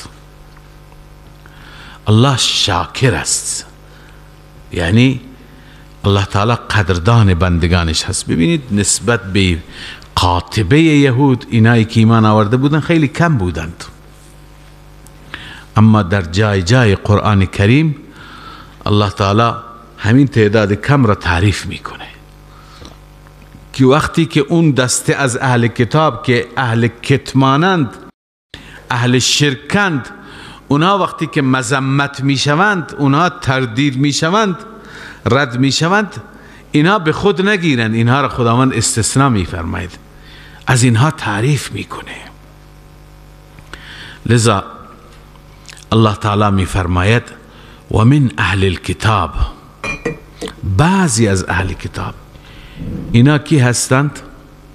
همین کسانی که از اهل کتاب ایمان آوردند، مسلمانان اهل کتاب، مثل حضرت عبدالله ابن سلام، مثل ثعلبه بن سعید و حضرت اسید و عرض کنم بعضی ها بودند که اینها ایمان آوردند، تعداد زیادی بودند از همین یهود مدینه. اونها را الله عزوجل اشاره میکنه، شاگردان و اعوان عبدالله ابن سلام، مریدان او، اونها که به او اعتقاد داشتند. الله میفرماید و من اهل الكتاب من ان تأمنه بقنطار یؤدیه الیک، بعضی از اهل کتاب آنهایی هستند که اگر شما به اونها اطمینان کنید، اونها را امین قرار بدهید. امین قنطاری، یک خزانه، قنطار مجموعه زیادی از مال، یؤدیه الیک، او را بر میگردانه به سوی تو. اگر یک خروار طلا بهش بدی، اونا را بهت بر میگردانه. اما بعضی دیگه که خیانت میکنه، منظور اینه که کسی که خیانت در دین میکنه، خیانت در مال هم میکنه. خیانت یک چیزی است انسان وقتی که عادت کرد در هر چیزی، هم در مسائل مادی هم در مسائل معنوی. و منهم من ان تأمنه بدینار، بعضی از اینها هستند که اگر به اونها شما اطمینان کنید، اونها را امین 1 دینار قرار بدهی، 1 دینار در دستش باشه، یعنی بیارزش باشه، لا یؤدیه الیک، او را به تو ادا نمی کند، به تو نمی دهد، الا ما دمت علیه قائما، مگر همواره بر او بیستی، همواره بالای سرش بیستی، الله پولم را بده، اصرار کنی تا بدهد. چرا اینطور؟ دلیل خیانتشون چیه؟ ببینی یک دیدگاه غلطی یهودی ها داشتند و این بود که میگفتن این امیین مردم عرب را میگفتن بی سواد، میگفتن از این مال امیین هر چی میتونی به هر طریقی بالا بکش، فریبشون بده، خدایشون بده، مالشون را بردار. اینقدر اینها در درون خائن بودن. ذالک بانهم قالوا لیس علینا فی الامیین سبیل، این به سبب این است که آنها میگفتن این چیزی الان در دین درست کردن، لیس علینا فی الامیین سبیل، بر ما نیست در خوردن مال امیین. فی الامیین یعنی فی اکل اموال الامیین، در خوردن مال امیین. سبیل یعنی مؤاخذه، هیچ مؤاخذه وجود نداره، بخوریم. و یقولون علی الله الکذب و هم یعلمون، اینها بر خداوند دروغ میگفتند در حالی که خودشون هم میدانستند که دروغ هست. الله عزوجل میفرماید که اینها از چه نشأت میگیرد؟ این خیانت از چه چیزی سرچشمه میگیرد؟ اینها عهد شکنند. وقتی که انسان عهدی که بسته به اون عهد پایبند نباشد، دیگه این انسان عهد شکنه. حالا ببینید عهدی که یهودی ها بستن چیه؟ جلوتر این عهد می آید. یک عهد که همه انسان ها و همه ارواح در عالم ارواح با خدا بستند که هر پیغمبری از سوی خدای عزوجل آمد به او ایمان بیاورند. این عهد را همه دارند. اما یک عهدی که چند بار به شما عرض کردم به صورت خصوصی انبیاء گذشته، اون عهد را با خدا داشتن اینه که وقتی که این پیامبر میاد، پیامبر خاتم میاد، همه به او ایمان بیاورند. خب اون وقت پیامبران که نبودن، معنی این عهد چیه؟ معنیش اینه که هر کس از این پیامبران نبود، پیروانشون، این عهد به نمایندگی از پیروانشون هست، اونها باید ایمان بیاورند. لذا گویا همین یهود موجود، مسیحیان موجود، اینها عهد بستند. وقتی که موسی و عیسی عهد بستند، از طرف همین ها عهد بستند. حالا که محمد صلی الله علیه وسلم آمده، اینها باید به اون عهد پایبند باشند، باید بیعت بکنند، باید ایمان بیاورند، باید یاری بکنند، ولی اینها نمی کنند. پس اینها عهد شکنند. کسی که عهد شکن باشد او خائن هم میشه. پس دلیل خیانتشون اینه. بله من اوفا بعهده، کسی که به عهد و پیمانی که با خدا دارد به اون وفا بکند، واتقا، از خدا بترسد درباره نقض عهد، خب این انسان متقی است. فإن الله يحب المتقین، خداوند این متقیان را دوست دارد. اینها همون گروه اول یهود هستند که اینها وقتی که علائم نبوت را دیدند، تشخیص دادند، ایمان آوردند، به عهد خودشون عمل کردند. اما بقیه وقتی که به عهد عمل نکردند، چرا به عهد عمل نکردند؟ به دلیل اینکه می گفتند اگر ما به عهد عمل بکنیم، ایمان بیاوریم، اون وقت از منافع دنیوی خودمون عقب میمانیم، درآمدهای ما لطمه میخوره، مرجعیت ما که به عنوان پیشوای مردم هستیم و هر یکی به ما چه چیزهایی میده، اونها همه بسته میشه. پس به عهد خودشون عمل نکردن به خاطر مادیت، به خاطر پول. همیشه اون چیزی که انسانها را فریب میده همین دنیاست.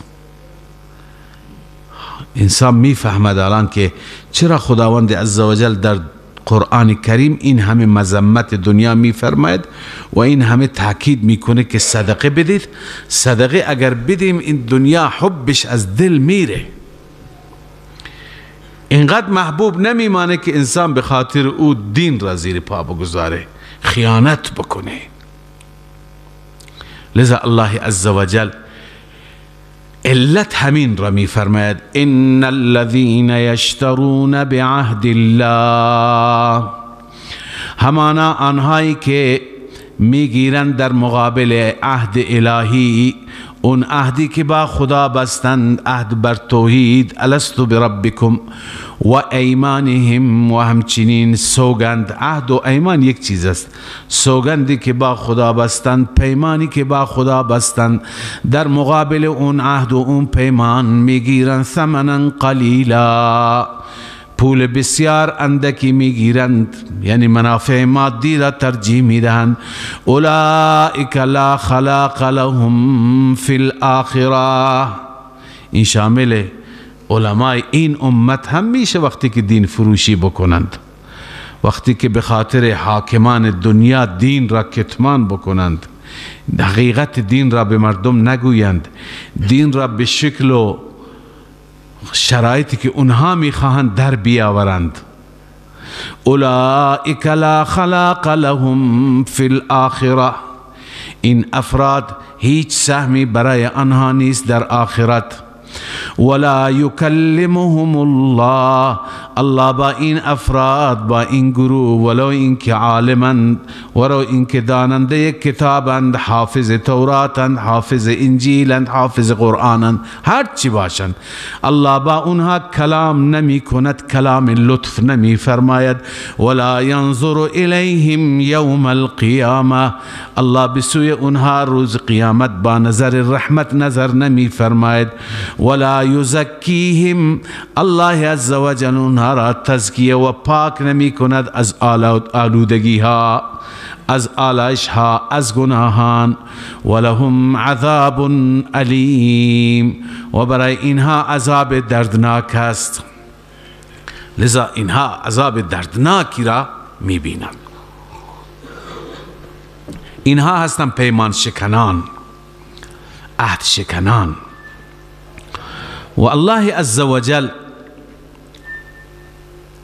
خیانت های مختلفی از اینها را ذکر می‌فرماید. بعضی از اینها خیانت علمی میکنند، یک کلمه ای را اضافه میکنند یا زبان خودشون را کج میکنند، فکر میکنی که این از قرآنه، این از یا از توراته یا از انجیله. این خیانت علمی همون تحریف که شما خواندید، تحریف لفظی. و ان منهم لفریقا یلوون السنتهم بالکتاب، همانا یک گروهی از آنها هستند یلوون یعنی میچرخانند، تاب میدند زبان خودشان را نسبت به کتاب، لتحسبوه من الکتاب، تاکه بپنداری اون را از کتاب، در حالی که وما هو من الکتاب، اون از کتاب نیست. و یقولون هو من عند الله، میگویند این مطلب، این آیه، این بحث از جانب خداست، در حالی که وما هو من عند الله، اون از جانب الله نیست، از خوده، از خود درست کردن. و یقولون علی الله الکذب و هم یعلمون، آنها بر خداوند دروغ میگویند در حالی که خودشون میدونن دارند دروغ میگویند. لذا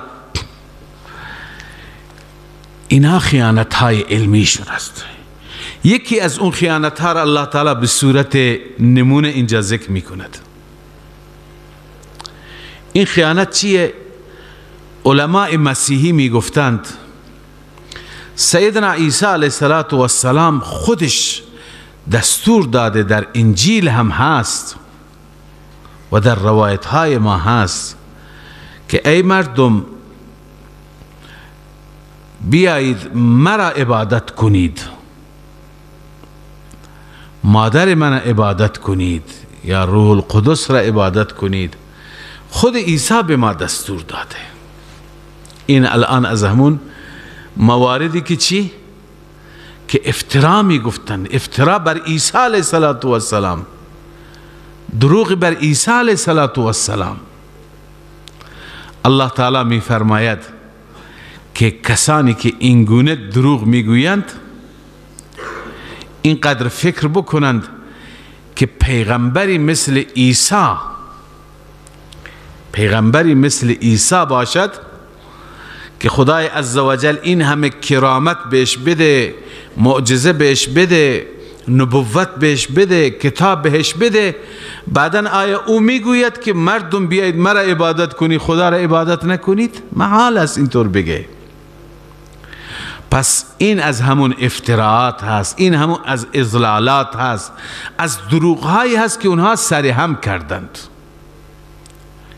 امام علامه آلوسی می فرماید که ان نصارى نجران کانوا یقولون، مسیحیان نجران همینایی که آمده بودند، همین آخوندها، همین ابو حارثه چی میگفت که ان عیسی امرهم ان یتخذوه ربا، عیسی به ما گفته که ما او را رب بگیریم. الله تعالی در جوابشون فرمود که ما کان لبشر الی آخره. لذا الله رد می فرماید اباطیل آنها را، افتراعات آنها را، دروغ پردازی های آنها را. همین چیزها هستند در بعضی از کتاب های ما. در قرآن کسی جرأت نمی کنه، الله تضمین فرموده که قرآن حفاظته، در قرآن کسی نمیتونه چنین چیزی بکند. البته معنای قرآن را بعضی ها تحریف میکنند که نمونه هاش را خدمت شما عرض کردم، اما بعضی روایت درست میکنند، و شبیه همین گویا پیغمبر گفته، یکی دیگه از اولیاء گفته، ائمه گفته از من بخواهید، از من حاجت بطلبید، فلان وقت این کار را بکنید، برای من نظر و نیاز بکنید. هیچ انسانی که الله عزوجل به او دین داده، کتاب داده، علم کتاب دارد، علم قرآن دارد، چنین نمیگوید. پس همان طوری که افرادی در دین مسیحیت، در دین یهودیت آمدن چنین اباطیلی را از خود درست کردند. در دین ما هم هستند اهل خرافاتی که خرافاتی درست کردند. الله می فرماید ما کان لبشر ان یؤتیه الله الکتاب، سزاوار هیچ بشری نیست، این الان افتراء علی الانبیاء است، سزاوار هیچ بشری نیست ان یؤتیه الله الکتاب، اینکه به اون الله کتاب بده، والحکم حکمت بده یعنی فهم کتاب، علم کتاب، و النبوة و همچنین به او نبوت بده، به او پیامبری بده. ثم یقول للناس، هیچ بشری چه برسد به عیسی، سپس بگوید به مردم ای مردم کونوا عبادا لی من دون الله، شما باشید بندگان من بغیر از الله. هیچ وقت اینطور نمیگه، بلکه هر پیغمبر چی میگه؟ کسی که پیغمبر واقعی باشه، کسی که در مسیر حق باشه. ولکن کونوا ربانیین، اما او میگوید ای مردم شما اهل الله باشید. ربانیین یعنی با رب باشید، اهل الله باشید، با خدا باشید. بما کنتم تعلمون الکتاب، بسبب اینکه شما کتاب را یاد می گرفتید، و بما کنتم تدرسون، و کتاب را می خواندید. یعنی علم و درس کتاب انسان را وادار می کند که انسان ربانی باشد، انسان با خدا باشد. اون علمی که انسان را به خدا می رساند علم واقعی اونه. لذا هیچ وقتی پیغمبر نمیگه بیایید منو عبادت کنی، ولا یأمرکم ان تتخذوا الملائکه والنبیین اربابا. این پیامبر امر نمی کند شما را اینکه شما ملائکه را یا انبیا را ارباب بگیرید، چون مشرکین میگفتند ما بر دین ابراهیمیم، ما ملائکه را عبادت، گویا ابراهیم گفته. مسیحیان میگفتند عیسی به ما این گفته، یهودیان میگفتند موسی به ما این گفته. ایامرکم بالکفر، این چیزایی که شما میگید کفر هستند. آیا پیغمبر توصیه به کفر میکنه، امر به کفر میکنه؟ پیغمبری که خدا او را فرستاده تا مردم را به سوی ایمان فرا بخواند، مگه او مردم را به سوی کفر فرا میخواند؟ این توهین به خود پیغمبر است، افترا بر اون پیغمبر است. بعد از انتم مسلمون، بعد از این که شما مسلم هستید، بعد از این که همه تسلیم در مقابل خدا شدید، پیروانش بعدن اون پیروان خودش را به کفر میبره؟ هرگز نه. پس این از افتراعات شماست، از دروغ پردازی های شماست. و اذ اخذ الله میثاق النبیین لما آتیتکم من کتاب و حکمه ثم جاءكم رسول مصدق لما معكم. بعد از اینکه خباثت‌های مسیحیان و دروغ‌های اونها، افتراعات اونها درباره عیسی، الوهیت عیسی، الوهیت مادر عیسی بیان شد و رد شد، حالا الله عزوجل یاد می‌فرماید همون پیمانی، همون میثاقی که خداوند از همه انبیا گرفته. خدمت شما عرض کردم این میثاق گرفته شده به خاطر اینکه بیایند این انبیا و اگر در زمان رسول الله بودند به رسول الله ایمان بیاورند، اگر نبودند به پیروان خودشون توصیه کنند. هر پیغمبری در تبلیغات خودش اشاره کرده که ای مردم در آخر یک نبی می آید، خاتم النبیین هست، آخرین پیامبر هست، اگر در زمان شما آمد به او ایمان بیاورید. خب اگر در زمان اونها نیامده به او اعتقاد داشته باشند، همین ایمان اجمالی داشته باشند. هر پیغمبری این توصیه را کرده. لذا خدای عزوجل این عهد را که در این آیه هست، این عهد بر دو چیز است، از همه انبیا گرفت. در عالم ارواح بعد از اون پیمان عمومی، این پیمان خصوصی هست. دو چیز، یک لتؤمنون به، وقتی که این پیامبر آمد بهش ایمان بیاورید. دو ولتنصرنه، او را یاری کنید، در کنارش باشید، حامیش باشید. لذا رسول اکرم صلی الله علیه و سلم در خواب دیدند. اینها نمونه هایی هست از همون ایمان. می فرمایند که من موسی علیه السلام را دیدم که سوار هست به سواری و مرکبش داره میاد به طرف بیت الله، لبیک گویان هست و داره میاد. در زمان موسی که این حج نبود، طواف بیت الله نبود، ولی رسول الله که دید، معنیش اینه که موسی علیه السلام پیروانش ایمان می آورند و می آیند حج می کنند. و بعد فرمود که بعد عیسی علیه، در روایت های مسلم هست، بخاری هست، عیسی را دیدم که عیسی داره دور خانه خدا طواف میکنه و پشت سر عیسی دجالم هست. پشت سر عیسی مسیح، اون مسیح دجالم هست، که معنیش اینه که عیسی علیه السلام هم ایمان میاره و پیروانش، یعنی پیروانش به دین آن حضرت صلی الله علیه وسلم ایمان میارن. مسیحیان، خیلی از مسیحیان ایمان آوردند و ایمان میارند.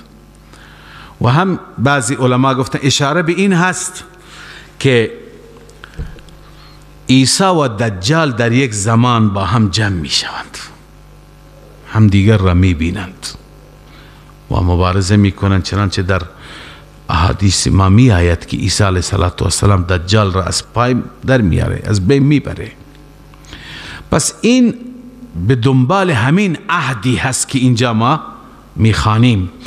الله می فرماید و اذ اخذ الله میثاق النبیین، زمانی که خداوند گرفت پیمان از نبیین، لما آتیتکم من کتاب و حکمه، این تشریح پیمان است. البته آنچه که من دادم به شما از کتاب و حکمت، اینها را بگیرید، محکم داشته باشید. ثم جاءکم رسول مصدق لما معکم، سپس می آید رسولی، اون رسول تصدیق کننده هست، لما معکم، اون کتاب هایی که همراه با شما هستند. وقتی که این رسول آمد، لتؤمنن به، البته حتما به او ایمان بیاورید، استهدل، ولتنصرنه، حتما او را یاری کنید، باید او را یاری کنید. بعداً الله عزوجل این پیمان را که گرفت، اقرار هم گرفت. معلوم میشه این خیلی مهم است که همه انبیاء را خدا سوال کرد اقرار دارید یا نه؟ قال اقررتم و اخذتم على ذلكم اصری، فرمود الله عزوجل آیا شما اقرار کردید و گرفتید بر این عهد من را، یعنی عهد من را دریافت کردید، این عهدی با من است، این عهد را دریافت کردید، قبول دارید یا نه؟ قالوا اقررنا، اونها همه گفتن بار الها اقررنا، ما اقرار کردیم، ما قبول داریم. قال فاشهدوا وانا معكم من الشاهدین، الله عزوجل فرمود پس شما گواه باشید و من هم با شما از گواهان هستم. حالا اینجا یک مطلب دیگری که خارج از بحث آیه ما هست، اما یک استدلالی هست، بعضی از علمای ما، اساتید ما این استدلال را میگیرند و اینجا مطرح میکنند، جز این بحث نیست، اون را من میخوام عرض بکنم. و اینه که درباره بعضی از انبیا مردم شایعاتی کردن تو کتاب ها، بعضی کتاب ها هم این قول نوشته، البته قول ضعیفی هست. خاصتا اسم دو نفر از انبیا را ذکر میکنن، یکی سیدنا الیاس علیه السلام و یکی سیدنا خضر علیه السلام. میگوین ایشون این دوتا پیغمبر تا به حال زنده هستند. خضر در دریاها هست و الیاس در جنگل ها هست. این معروف است که خضر در دریاها، حتی میگویند هر وقتی که در دریاها با مشکلی مواجه شدید، گرفتار شدید، خواجه خضر را صدا بکنید، حضرت خضر را صدا بکنید، او به داد شما میرسه. و اگر در جنگل برای شما مشکلی پیش آمد، الیاس را صدا بکنید. علیاذ بالله صدا کردن انبیا برای حاجت خواستن از اونها، این که شرک است. بالاخره انسان برای حاجت خودش، حل مشکل خودش، فقط خدا را باید بخواد. خب این افراد وقتی که دلیل از اینها میخواهی، میگویند در هیچ جایی نیست که خضر و الیاس فوت کردند. درباره وفاتشون هیچ تصریحی نیست. و بعد خیلی افراد بودند که اینها را دیدند و از اینها با اینها ملاقات کردند. این استدلال دیگه دلیل قرآنی ندارند. ما میگیم که در رابطه با بقیه انبیا هم هیچ جای نیست که فلان پیغمبر. الان بعضی پیغمبران هست، درباره یوسف هست، درباره یعقوب هست که وفات کردند، وصیت کردند و وصا بها ابراهیم و بنی و یعقوب. درباره یوسف هم هست، اون دعا را کرد. ولی خیلی از انبیا هستن که وفاتشون در هیچ آیه نیامده، در هیچ روایت نیامده. هر کس که وفاتش برای ما اثبات نشد، آیا ما بیایم بگیم که او زنده هست هنوز و میتواند مشکلات ما را حل کند؟ اولا مشکل گشا فقط الله است. و بعد عمده ترین دلیلی که مشایخ ما، اساتید ما میگیرند از این آیه هست. ببین در این آیه چیه؟ خداوند پیمان گرفته، وعده گرفته از همه انبیا که شما وقتی که به زمین میرید و وظیفه خودتون را انجام میدهید، بعداً یک پیامبری می آید، این پیامبر خاتم هست، شما وظیفه دارید همه به او ایمان بیاورید و او را یاری کنید. خداوند از اونها اقرار هم گرفت. خب اگر این پیامبران زنده بودند چرا نیامدند؟ وظیفه ایشان نبود مگر بیاری رسول الله بیان، در بدر بیاند، در احد بیاند، در خندق بیاند، در همه معرکه ها بیان با پیغمبر همراهی بکنند؟ چرا نیامدند؟ وظیفه خودشون را عمل نکردند، در حالی که نیستند که نیامدند. فقط سیدنا عیسی علیه السلام زنده هست، ایشون هم در آسمان ها هست. ایشون میاد، زمانی میاد که مسلمانان در چی هستند؟ ضعفند، اقلیتند، دجال فشار آورده. عیسی علیه السلام میاد و با جماعت مسلمانان ملحق میشه، جهاد را تقویت میکند و با دجال و دجالیات می جنگد. دجال را آخر عیسی علیه السلام از پای در می آورد، می کشد. پس اگر ایشون این دوتا پیامبر زنده بودند حتما می آمدند، ولی هیچ جای نیست که اینها آمدند. لذا این پیمان را خدای عزوجل وقتی گرفتن، قال اقررتم و اخذتم علی ذلکم اسری، آیا اقرار کردید و عهد من را، اسری یعنی عهدی، عهد من را، پیمان من را گرفتید؟ قالوا اقررنا، گفتن ما اقرار کردیم. قال فاشهدوا و انا معکم من الشاهدین، شما گواه باشید، من خدا هم با شما از گواهان هستم. فمن تولا بعد ذلك، هر کسی پشت بدهد بعد از این پیمان، میثاقی که با خدا بسته، پیمانی که با خدا داره، بعد از این پشت بدهد، فاولئک هم الفاسقون، اینها چی هستند؟ فاسقند، از دین خارجند.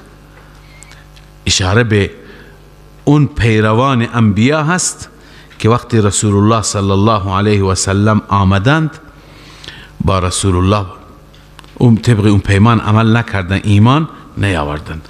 خداوند بر اینها زجر و سرزنش میفرما اینا که ایمان نمی آورند چرا افغیر دین الله یبغون، آیا غیر دین خدا را میخواند؟ مگه اینها طالب دین خدا نیستند؟ در حالی که ببینید تمام مخلوقات در آسمان ها و زمین تابع فرمان خدا هستند، چه به خوشی چه به ناخوشی.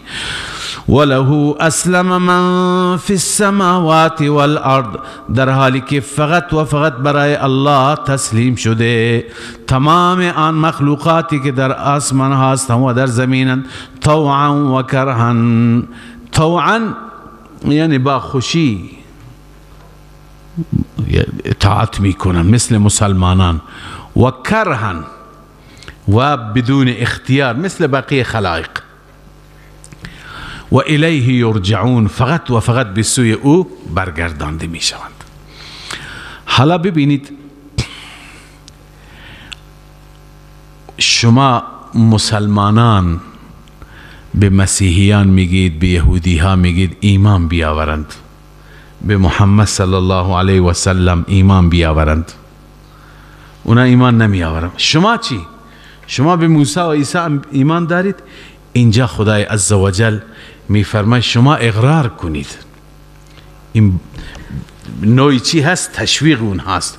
شما اقرار کنید که ای مسیحیان، ای یهودی ها، ما به انبیاء شما ایمان داریم، ما همه را قبول داریم، شما اید که قبول ندارید.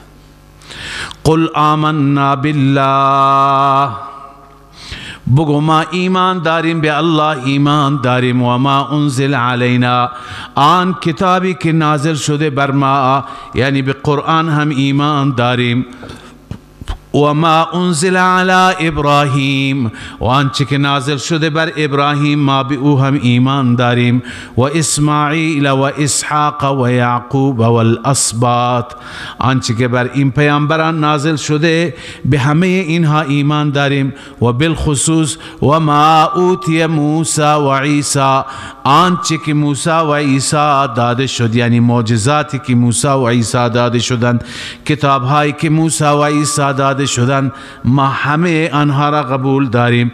و النبیون من ربهم، آنچه که انبیا داده شدن از جانب رب، همه انبیا ما به همه ایمان داریم. یعنی ما مثل شما نیستیم یهود، مثل شما نیستیم نصارا، ما تعصب نداریم، این تعصب را شما دارید.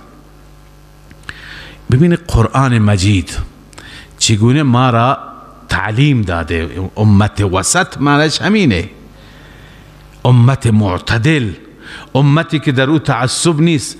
اگر اینها نبود شاید ما مثل یهود و نصارا نسبت به موسی و عیسی زبان و کلمات خوبی نمی گفتی، اما این تعلیمات قرآن ما را ساخته، حتی به خاطر اینکه در وجود ما تعصب نباشد، اعتدال باشد. ابتدا به ما دستور دادن که به سوی اون قبله‌ای که مال اونهاست هم نماز بخوانید. به سوی اون قبله یعنی چی؟ بیت المقدس هم نماز بخوانید. ما تا 16-17 ما خواندیم که محبت او در دل نشست. الان هر مسلمان با مسجد الاقصی محبت ندارد؟ آرزوی هر یکی از ما مسلمانان نیست که این قدس آزاد بشه؟ برای آزادیش هزاران خون تقدیم نکردیم، جان تقدیم نکردیم؟ بس ببینید این تعلیم چی هست؟ قرآن هست. در حالی که مسجد الاقصی یا بیت المقدس مرکز فعالیت انبیاء گذشته است، ولی ما اونها را مال خودمون میدونی. پس این تعصب در ما نیست. قرآن بار بار به ما اعلام میکنه، اونجا در سوره بقره هم خواندیم، اینجا هم میخوانیم که اسم همه انبیا، ما به همه ایمان داریم. لا نفرق بین احد منهم. لا نفرق بین احد منهم یعنی چه؟ معنیش این نیست که همه در یک سطح هستند از نظر فضل، نه، فضیلتشون با هم متفاوته. لا نفرق بین احد منهم بان نؤمن ببعض و نکفر ببعض. مثل شما یهود و نصارا نیستیم که بین آنها تفریق و جدایی ایجاد کنیم، به بعض ایمان بیاوریم به بعض ایمان نیاوریم. ما به همه ایمان داریم. بله. و نحن له مسلمون.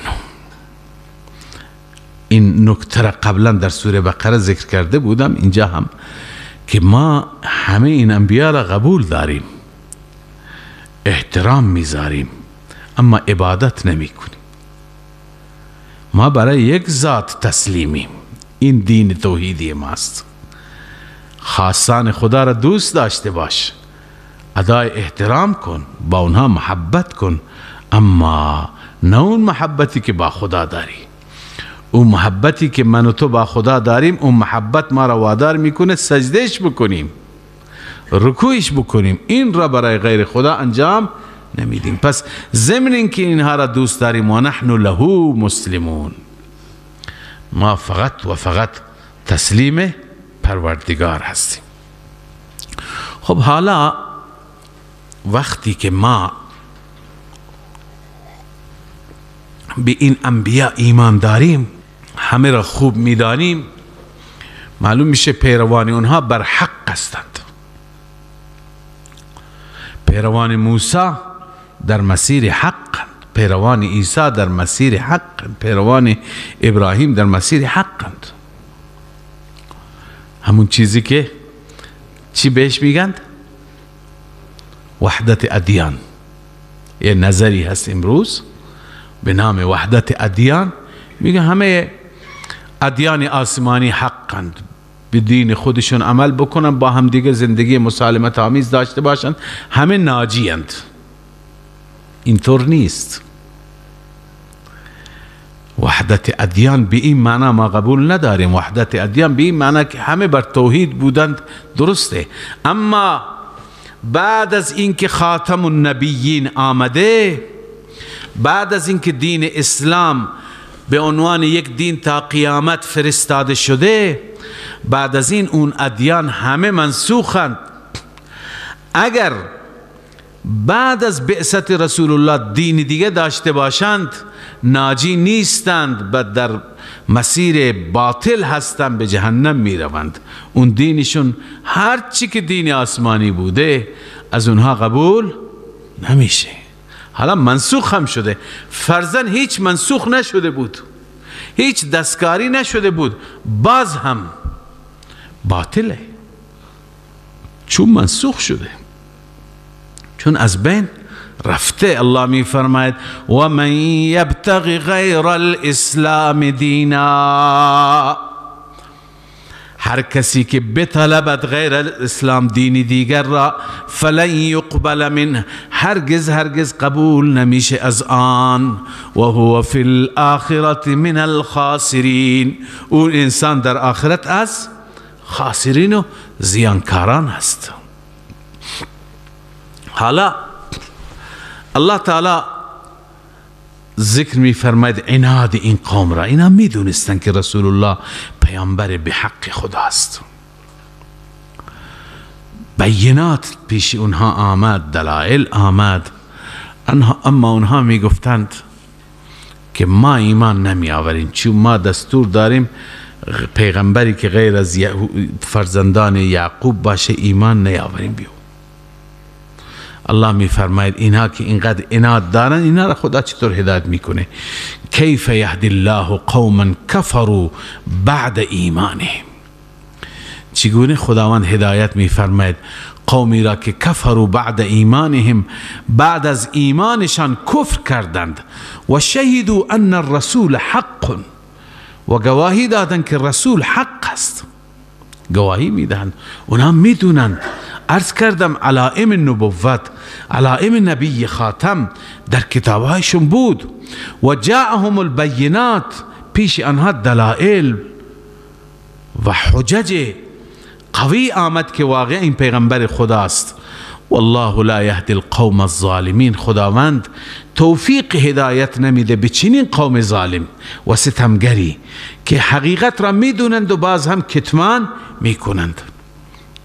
نتیجه چی میشه؟ نتیجه این عناد، نتیجه این ارتداد، نتیجه این کفر، اولئک جزاؤهم ان علیهم، این افراد جزای اونها، پاداش اونها این هست که ان علیهم لعنت الله، این که همانا بر آنها لعنت الله، نفرین، دوری از رحمت الله، و همچنین لعنت ملائکه بر آنها است، و لعنت همگی مردم و الناس اجمعین، همگی مردم. و وقتی که این لعنت تبدیل به عذاب بشه تا کی هست؟ خالدین فیها، همیشه در آن هستند، به صورت دائم، همیشه.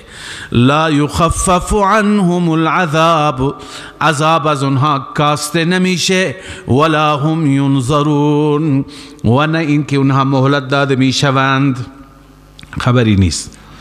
البته اگر اینها توبه بکنن در همین دنیا، الا الذين تابوا من بعد ذلك، مگر کسانی که توبه بکنن بعد از این، و اصلحوا، و خودشون را اصلاح بکنن. اصلاح یعنی جبران، جبران گذشته. بیاند و بگویند که ما در گذشته چی کردیم؟ اشتباه کردیم. اینه. فإن الله غفور رحیم، همانا خداوند برای اینها بخشاینده و مهربان است. ان الذين كفروا بعد ایمانهم، اما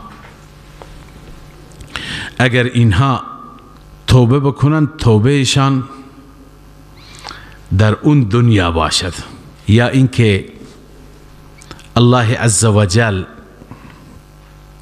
یا اینکه بعدا در آیه بعدی می آید که توبهشان به وقت مرگ باشد، به وقت موت باشد. این توبه دیگه اصلا قبول نمیشه. ان الذين كفروا بعد ایمانهم، باز هم عناد همین اهل کتاب، همانا آنهایی که کفر کردن بعد از ایمانشان، ثم ازدادوا کفرا، سپس در کفر افزودند، لن تقبل توبتهم، هرگز توبهشان قبول نمیشه. توبهشان قبول نمیشه یعنی چه؟ یعنی خداوند توفیق توبه نمیده. اگر قبل از مرگ توبه بکنن قبوله. و اولئک هم الضالون، و این افراد گمراهان هستند، کسانی که در مسیر گمراهی سپری کردند.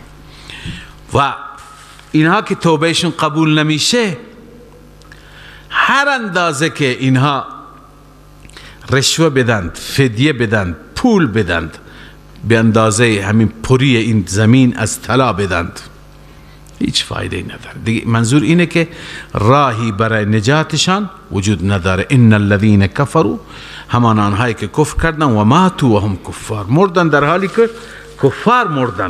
فلن يقبل من احدهم، هرگز قبول نمیشه از یکی از اونها، ملء الارض ذهبا، به اندازه پری زمین طلا، ولو افتدا، بگرچه اینها را فدیه بده، همه را بیار بده که من نجات بده، قبول نمیشه. اولئک لهم عذاب علیم، این افراد برایشان عذاب دردناک است. و ما لهم من ناصرین، برای اونها هیچ یاورانی و سفارش کنندگان وجود نداره. روی سخن با علمای اهل کتاب بود، علمای اهل کتابی که درباره رسالت حضرت رسول صلی الله علیه و سلم شبهاتی مطرح می کردند، اعتراضاتی ذکر می کردند، و مباحثی را که بظاهر تضاد با رسالت داشت، اونها را عنوان می کردند که همه اینها پاسخ داده شدند. بعضی ها هستند در آیات آینده که اینها هم پاسخ داده می شوند. در اینجا بعد از پاسخ بعضی از شبهات، الله عزوجل ترغیب میده علمای اهل کتاب را به ایمان، ترغیب به سوی ایمان آوردن هست. اما مانع ایمان اونها چی بود؟ ما در آیات گذشته خواندیم که یه چیزی اونها را نمی گذاشت ایمان بیاورند، حب مال. البته حب جاه هم بود، حب مال هم بود. ما در سوره بقره هم خواندیم مانع اصلی ایمان حب دنیا بود. ان الذين يشترون بعهد الله و ایمانهم ثمنا قلیلا. در مقابل این عهد، در مقابل پیمانی که با خدا بسته بودن، پول اندکی گرفتن، چون یک درآمدی برای اونها درست شده بود. اون درآمد را نمیخواستند از دست بدهند و اگر ایمان می آوردند، در مسیر حق قرار می گرفتند، دیگه از طریق اون همه دروغ ها و خرافات و تحریف و تغییر دیگه پول در نمی آوردند. پس اگر اونها ایمان می آوردند، منافع اونها در خطر بود. به این خاطر اینجا الله عزوجل بیان می فرماید که شما تا وقتی که قربانی ندهید، شما به بر و ابواب بر نمی رسید. قربانی دادن چیه؟ قربانی دادن همینه که انسان از منافع خودش، از خیر خودش صرف نظر بکند. امروز هم اگر کسانی از علما هستند که گرفتار مسیرهای نادرست هستند، نمیتوانند در مسیر حق قرار بگیرند، صرفا و صرفا همینه، منافع مادیشون در همون مسیر هست. و الا اگر منافع ارز کنم اخروی را نگاه بکنند و راه خدا را نگاه بکنند، باید همه منافع مادی را قربان بکنند. الله عزوجل به اونها میگه لن تنالوا البر حتی تنفقوا مما تحبون. شما هرگز به بر نمی رسید، به نیکی و ابواب بر و نیکی ها نمی رسید حتی که خرج کنید از آنچه که دوست دارید، یعنی من نفائس اموالکم و اجلها الیکم. بهترین مالتون، بزرگترین مالتون، اونها را باید در راه خدا فدا بکنید، یعنی از اونها چشم ببندید، سرپوشی بکنید. و اگر شما اونها را فدا بکنید برای خدا و دین خدا، خدا میدوند اخلاص شما را. ما تنفقوا من شیء فان الله به علیم. شما از هر چیزی که انفاق بکنید، خداوند نسبت به اون علیم و داناست. كل الطعام كان حلا لبني اسرائيل الا ما حرم اسرائیل على نفسه. حالا یکی دیگر از جواب شبهات اونها می گفتند که شما اگر پیغمبر خدا هستید، با بقیه پیغمبران تفاوت دارید، با بقیه پیغمبران هماهنگ نیستید. مثلا انبیاء گذشته گوشت شتر نمی خوردند، شیر شتر مصرف نمی کردند، شما اینها را حلال می دانید، شما مصرف می کنید، شما جایز می دانید. و مسئله دوم، انبیاء گذشته همهشان قبلهشان بیت المقدس بود. این اعتراض را شما قبلا هم خواندید در سوره بقره که یهود مطرح می کردن، اینجا مسیحیان. شما قبلهتون غیر از اون هست، بیت الله هست. الله عزوجل این دو را جواب میده. جواب اولی و پاسخ اولی این هست که همه غذاهای حلال برای بنی اسرائیل حلال بود. کل الطعام کان حلا لبنی اسرائیل. فقط و فقط خود حضرت یعقوب، الا ما حرم اسرائیل علی نفسه، اسرائیل یعقوب بود. خود حضرت یعقوب با توجه به اینکه مریضی داشت، مریضی عرق النسع، در کتاب ها آمده عرق النسع و نشاناتی که برای عرق النسع ذکر می کنند، یک نوع مریضی گوشتی هست که از کمر شروع میشه، یه دردی میاد پای انسان را کلا خشک و فلج میکنه. شاید به همین مریضی دیسک که امروز در میان ما معروف هست به این بیشتر شباهت داره.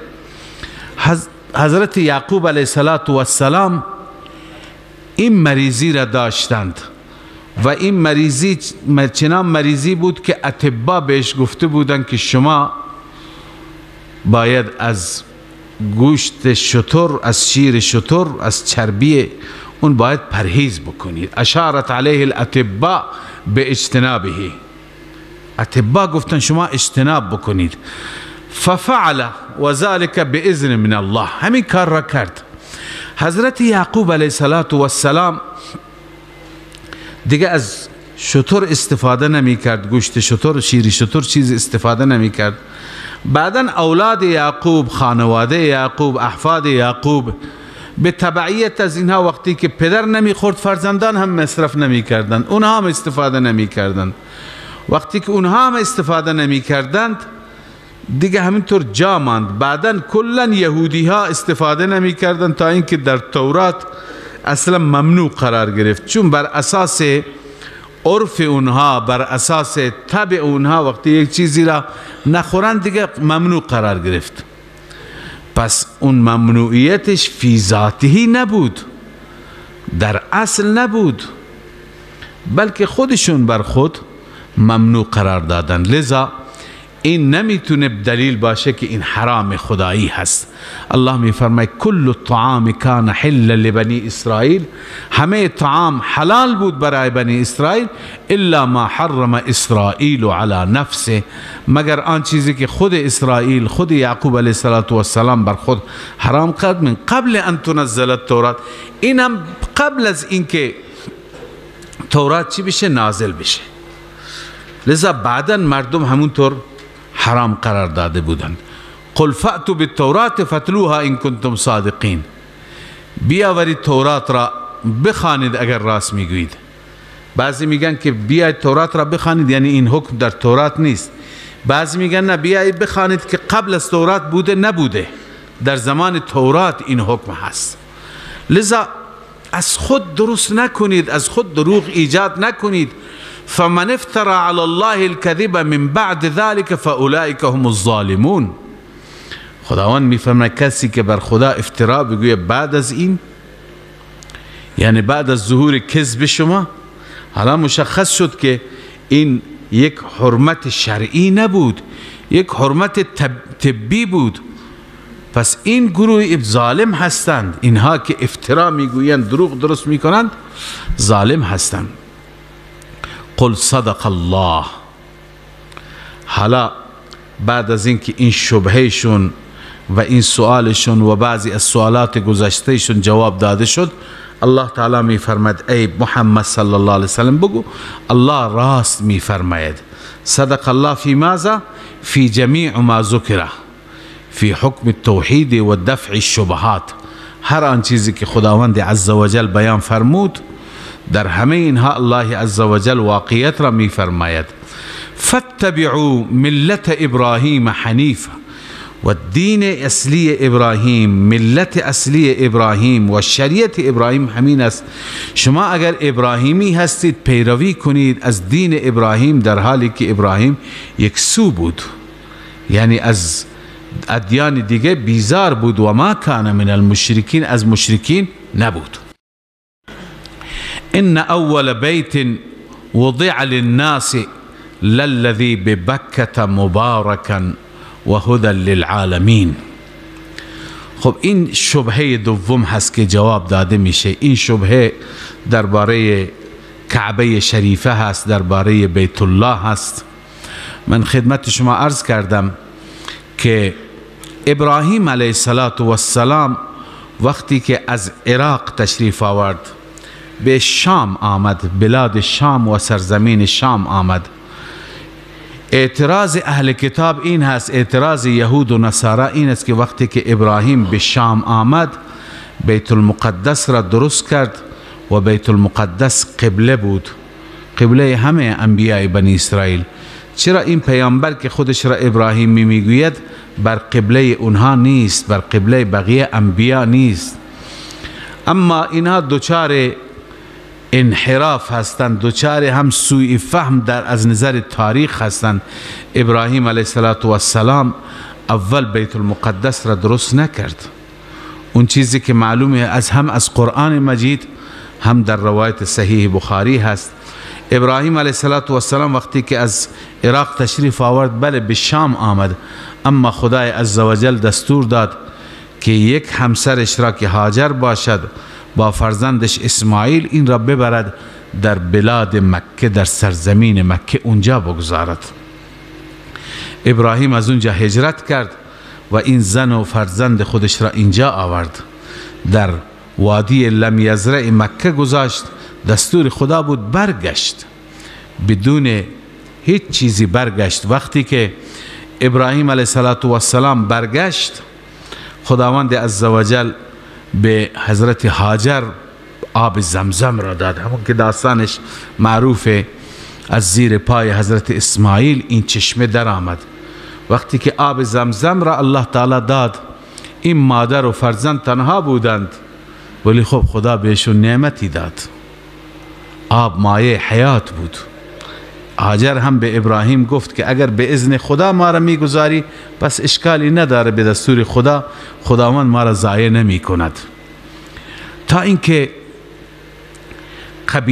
قبایل زیادی اطراف بود برای آب میگشتن. یک قبیله بزرگ به نام قبیله جرهم بود که این قبیله جرهم به خاطر اینکه آب گیرشون نمی آمد از اینجا به اونجا می رفتند تا اینکه پرنده ها را دیدند بر فراز همین آب که اینجا هستند، متوجه شدند اینجا آب هست، آمدند و از هاجر اجازه گرفتند ما اینجا می خواهیم زندگی بکنیم. حضرت هاجر هم از خدا میخواست که از تنهایی در بیان، ولی گفت به شرط اینکه آب مال شما نیست، فردا ادعای مالکیت نکنید. اونا تعهد دادن که برای آب ادعای مالکیت نکنه. این قبیله اونجا زندگی کرد و به این صورت اینها از تنهایی در آمدن تا اینکه اسماعیل علیه السلام بعدها که بزرگ شد از همین قبیله زن گرفت و ازدواج کرد. بالاخره وقتی که اسماعیل مقداری بزرگتر شد، ابراهیم وقتا فوقتا سر میزد. اینجا که آمد ابراهیم علیه السلام اول خانه خدا را بنا کرد، کعبه شریفه را. و خدمت شما این را هم عرض کردم که کعبه شریفه از قبل اینجا آباد بوده، با طوفان نوح علیه السلام از بین رفته بود. حضرت آدم علیه السلام درست کرده بود کعبه شریفه را و بعضی میگن قبل از آدم علیه السلام ملائکه درست کردند و بعضی میگن اول ملائکه بعدن آدم علیه السلام. بالاخره ملائکه در اون جایی که طواف میکردند در آسمان ها بیت المعمور هست، روبروی اون اینجا خداوند دستور داد بیتی بنا بکنند. اون بیت المعمور بود، این بیت الله شد. اینجا هم طواف میکردن ملائکه زمینی. بعدن آدم علیه السلام هم اون را بنا کرد، درست کرد. این زمان که خراب شده بود، ابراهیم علیه السلام از همون قواعدی که جبرائیل بهش نشان داد، و اذ یرفع ابراهیم القواعد، همون قواعد را بلند کرد، همون پایه هایی که از قبل بود. لذا ابراهیم علیه السلام خانه خدا را با کمک اسماعیل ساخت. مقامی همینجا درست شد، آثار پای ابراهیم بر سنگی که اون سنگ بعداً مقام ابراهیم. الله تعالی نشانات اون زمان را برای یهود بیان میکنه که اینها اینجا ببینید نشانات قدم ابراهیم هنوز هستند، شما قبول ندارید، چون یهود قبول نداشتند. ابراهیم علیه السلام بعد از اینکه خانه کعبه را بنا کرد، رفت دوباره به شام رفت. 40 سال بعد از اون مسجد الاقصی را درست کرد. پس در صحیح بخاری همین میاد که از رسول الله پرسیدین یا رسول الله اولین خانه‌ای که درست شد کدوم خانه بود؟ فرمود بیت الله. و بعداً سوال کردند بعد از اون فرمود بیت المقدس. ذکر کردند چقدر فاصلهش هست؟ گفت 40 سال. لذا الله عزوجل می فرماید اولین بیتی که برای عبادت مردم گذاشته شده این بیت هست و این قبله هست. قبله اسماعیل بود، این پیامبر از اون نسل است، این قبله شون هست. لذا این دلیل نمیشه که این پیغمبر خدا نباشد. و دلیل دوم الله عزوجل می فرماید 2 تا نشانی اینجا در بیت هست، 2 تا نشانی عمده هست. یکی این که فرمود فیه آیات بینات، آیات واضح اینجا هست، آیات روشن اینجا هست. یک مقام ابراهیم، یکی مقام ابراهیم هست و دوم اینه که اینجا را خدای عزوجل امن قرار داده و من دخله کان آمنا. هیچ کسی نمیتواند اینجا ناامنی درست کند، نمیتواند تعرض بکند، نمیتواند اینجا خونریزی بپا کند.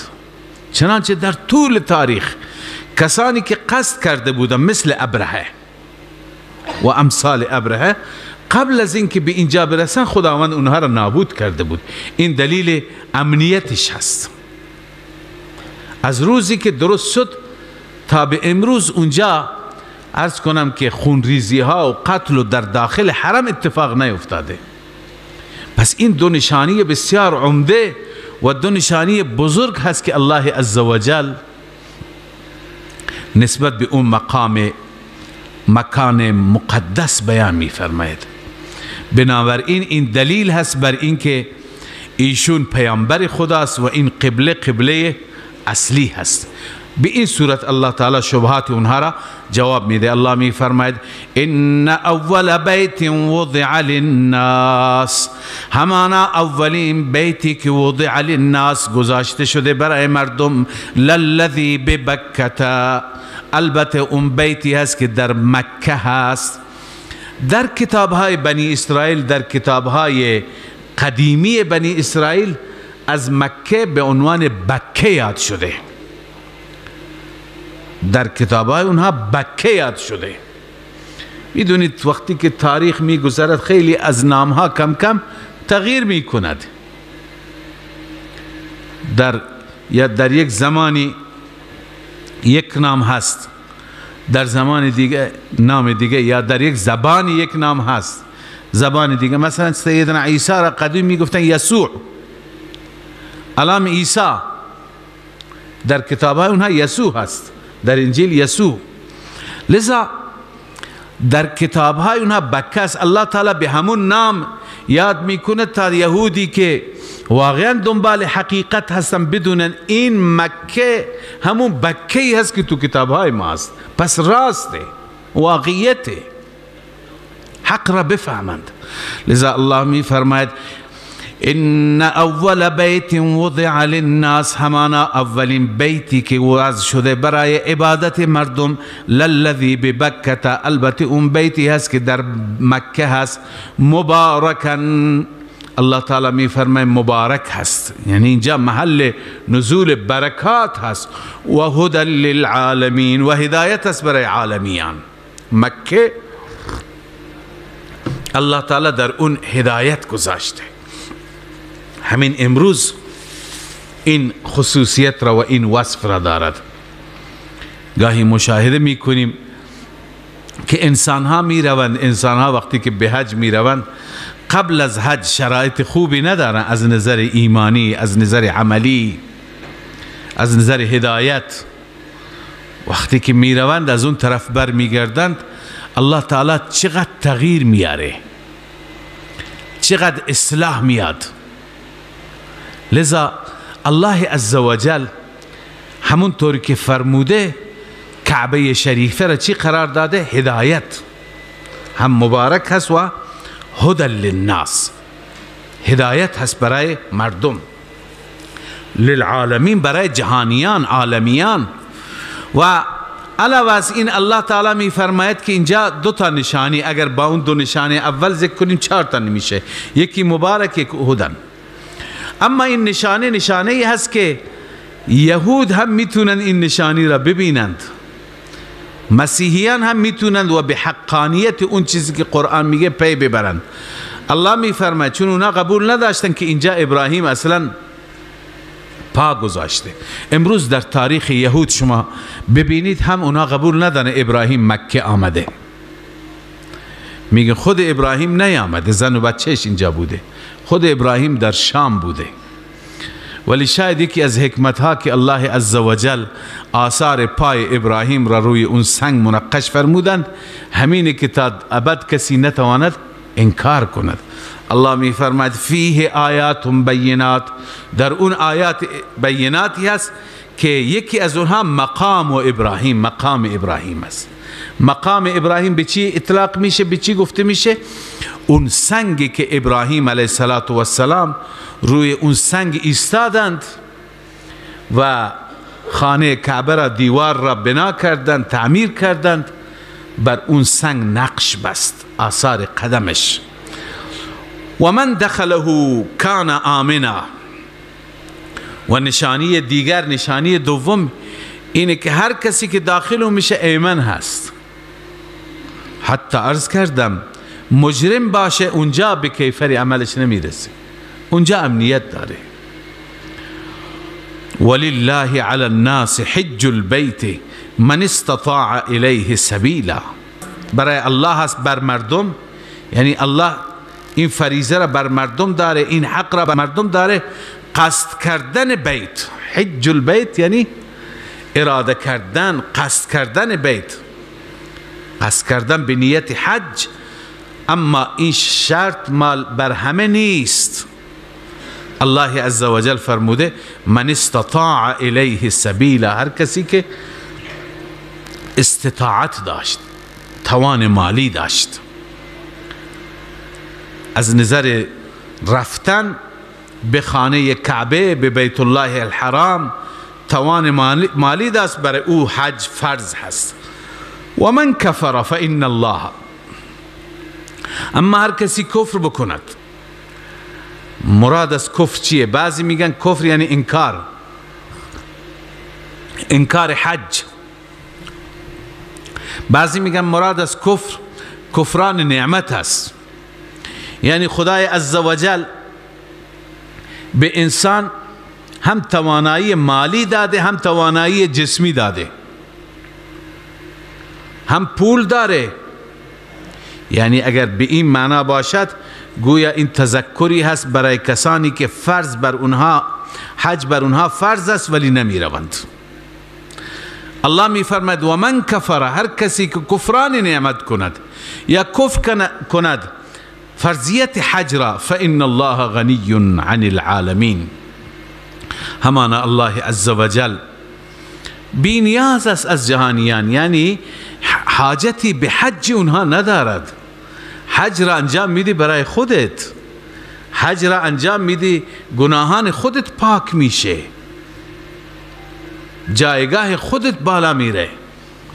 لذا الله تعالی می فرماید هر کسی که ناسپاسی بکند الله هم از او بی نیاز است. خب عنایت فرمودید هر دو اشکال اهل کتاب اینجا جواب داده شد. یکی در رابطه با چی بود؟ درباره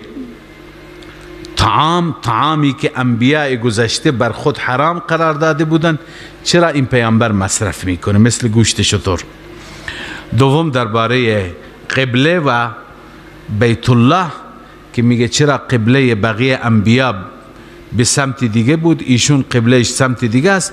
الله تعالی به تفصیل جواب دادن. بعد از جواب دادن اینها الله تعالی می فرماید ای علمای اهل کتاب، ای آخوندهای یهود نصارا، حالا که حقیقت برای شما واضح شد، واقعیت مشخص شد، هنوزم اصرار بر کفر چرا؟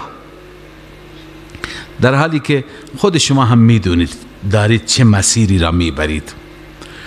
و اینکه خداوند دو مریضی اونها را بیان میفرماید، یک مریضی ضلال، یک مریضی اضلال.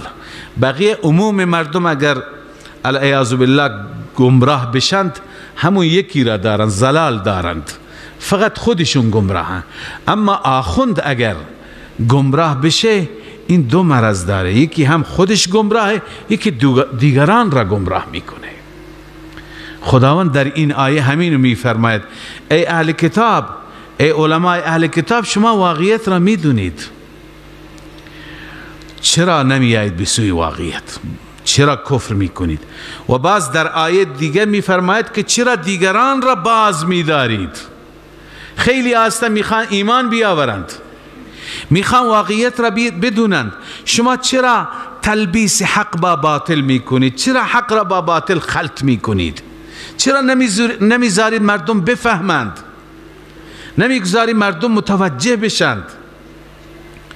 مصداق این آیه تمام کسانی که اهل علمند، اهل دانشند، اهل سواد، اهل کتابند، امروز واقعیت را میدونند، خودشون هم در گمراهی اند، از طریق این فضاهای مجازی، از طریق این شبکه ها هی تبلیغ میکنن مردم را، در مردم هم تشکیک میکنه، ایجاد شک میکنند، مردم هم به هدایت نشن، در مسیر حق قرار نگیرن.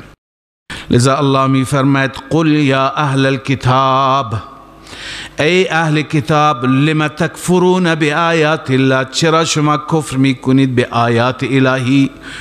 میدونید همه چیز را، همه سوالات شما جواب داده شد.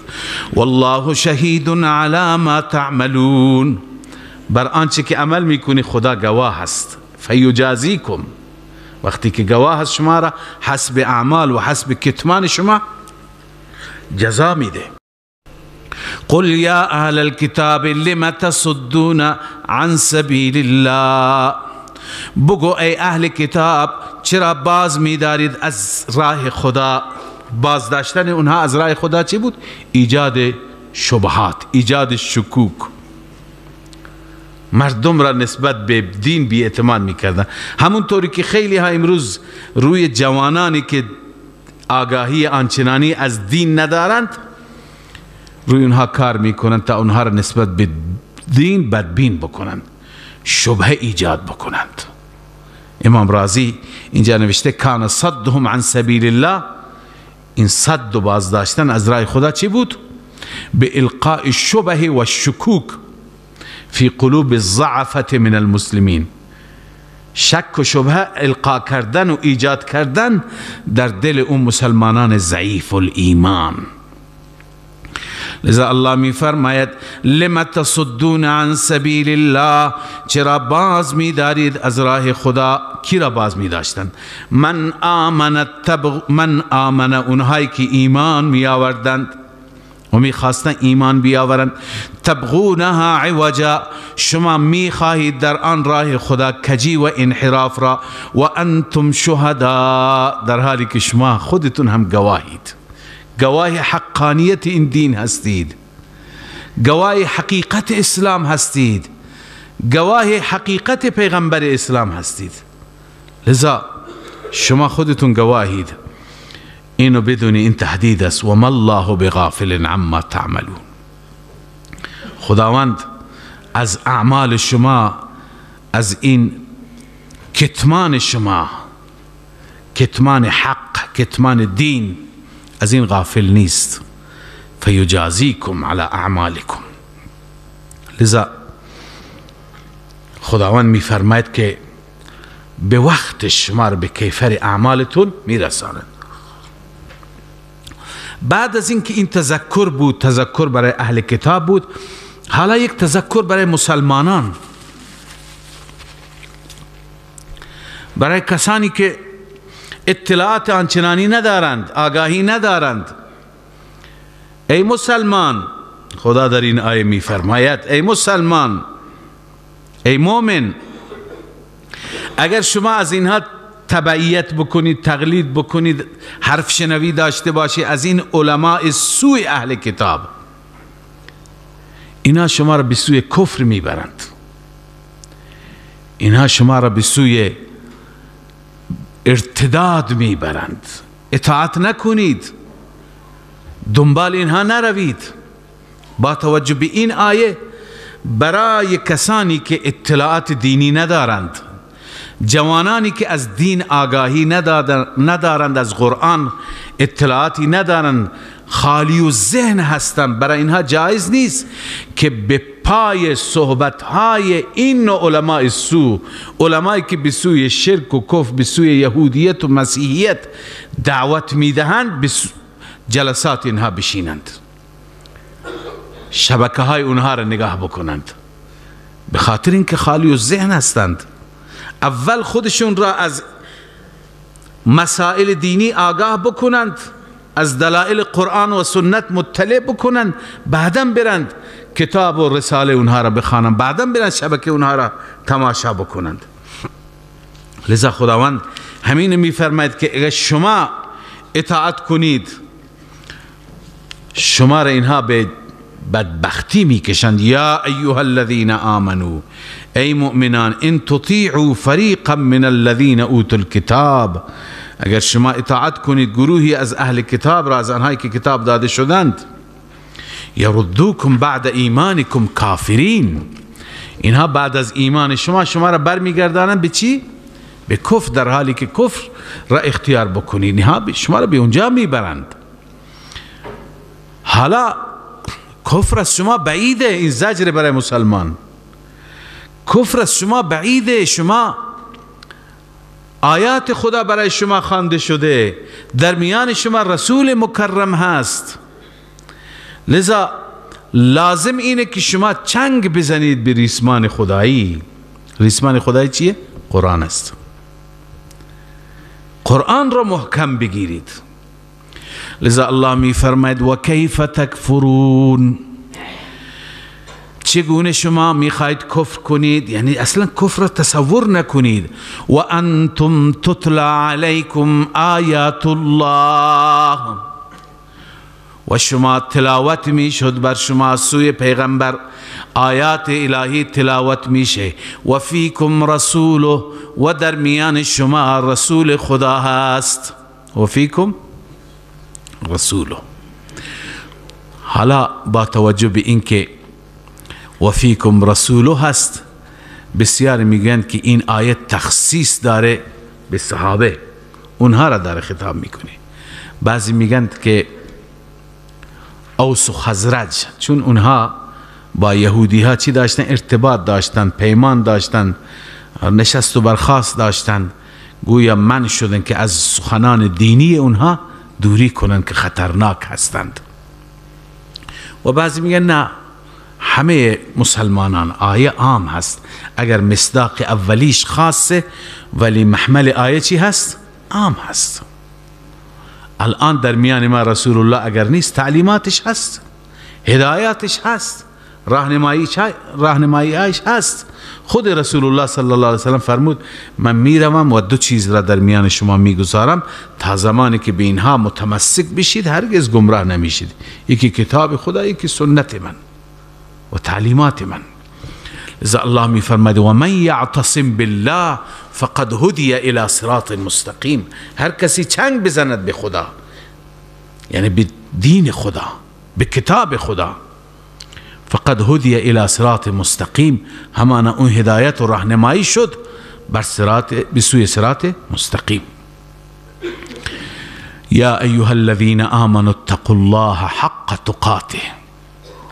اینجا بعد از اینکه شبهات جواب داده شد، اشکالات رفع شد، تذکر لازم به علماء دین فروش یهود داده شد و گفته شد الان وقتش است که نه خودتون به سوی گمراهی برید، نه برای گمراهی دیگران تلاش کنید. بعد از اون به مسلمانان هم این گفته شد که شما اگر اینها به عناد خودشون ادامه میدن، شما اطاعت نکنید، شما حرف اونها رو گوش نکنید.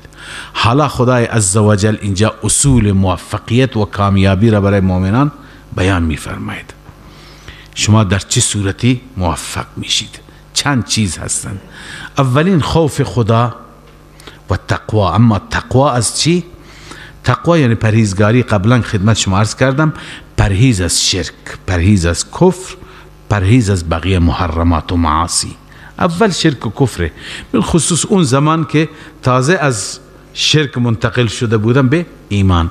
یا ایها الذین آمنوا اتقوا الله، ای کسانی که ایمان آوردید، اتقوا الله حق تقاته، از الله بترسید حق ترسیدن. ببین، از الله بترسید حق ترسیدن. منظور چیه؟ یعنی از نظر تقوا باید به اوج برسید، به بالاترین سطح برسید. اگر این مفهوم باشه، خب خیلی از ما هستیم، دقت کنید این را، خیلی از ما هستیم که اکثر ما حق تقوا را، اون حق پرهیزگاری و تقوایی که باید داشته باشیم نداریم. آیا در این صورت ناجی نیستیم؟ باز یک آیه دیگه هست که اون آیه مقداری ما را چیکار میکنه؟ امیدوار میکنه. در اون آیه هست فاتقوا الله ما استطعتم، شما از خدا بترسید به اندازه که میتوانید، به اندازه که استطاعت شماست، قدرت شماست، زورتون میرسه، توان دارید. خب حالا به ظاهر این دو آیه با هم دیگه هم تناقض دارند. اونجا میفرماید فاتقوا الله ما استطعتم، تا جایی که میتونید بترسید. اینجا میفرماید که اتقوا الله حق تقاته، نه، باید تقوای شما به اندازه‌ای باشد که حق تقوا رعایت بشه.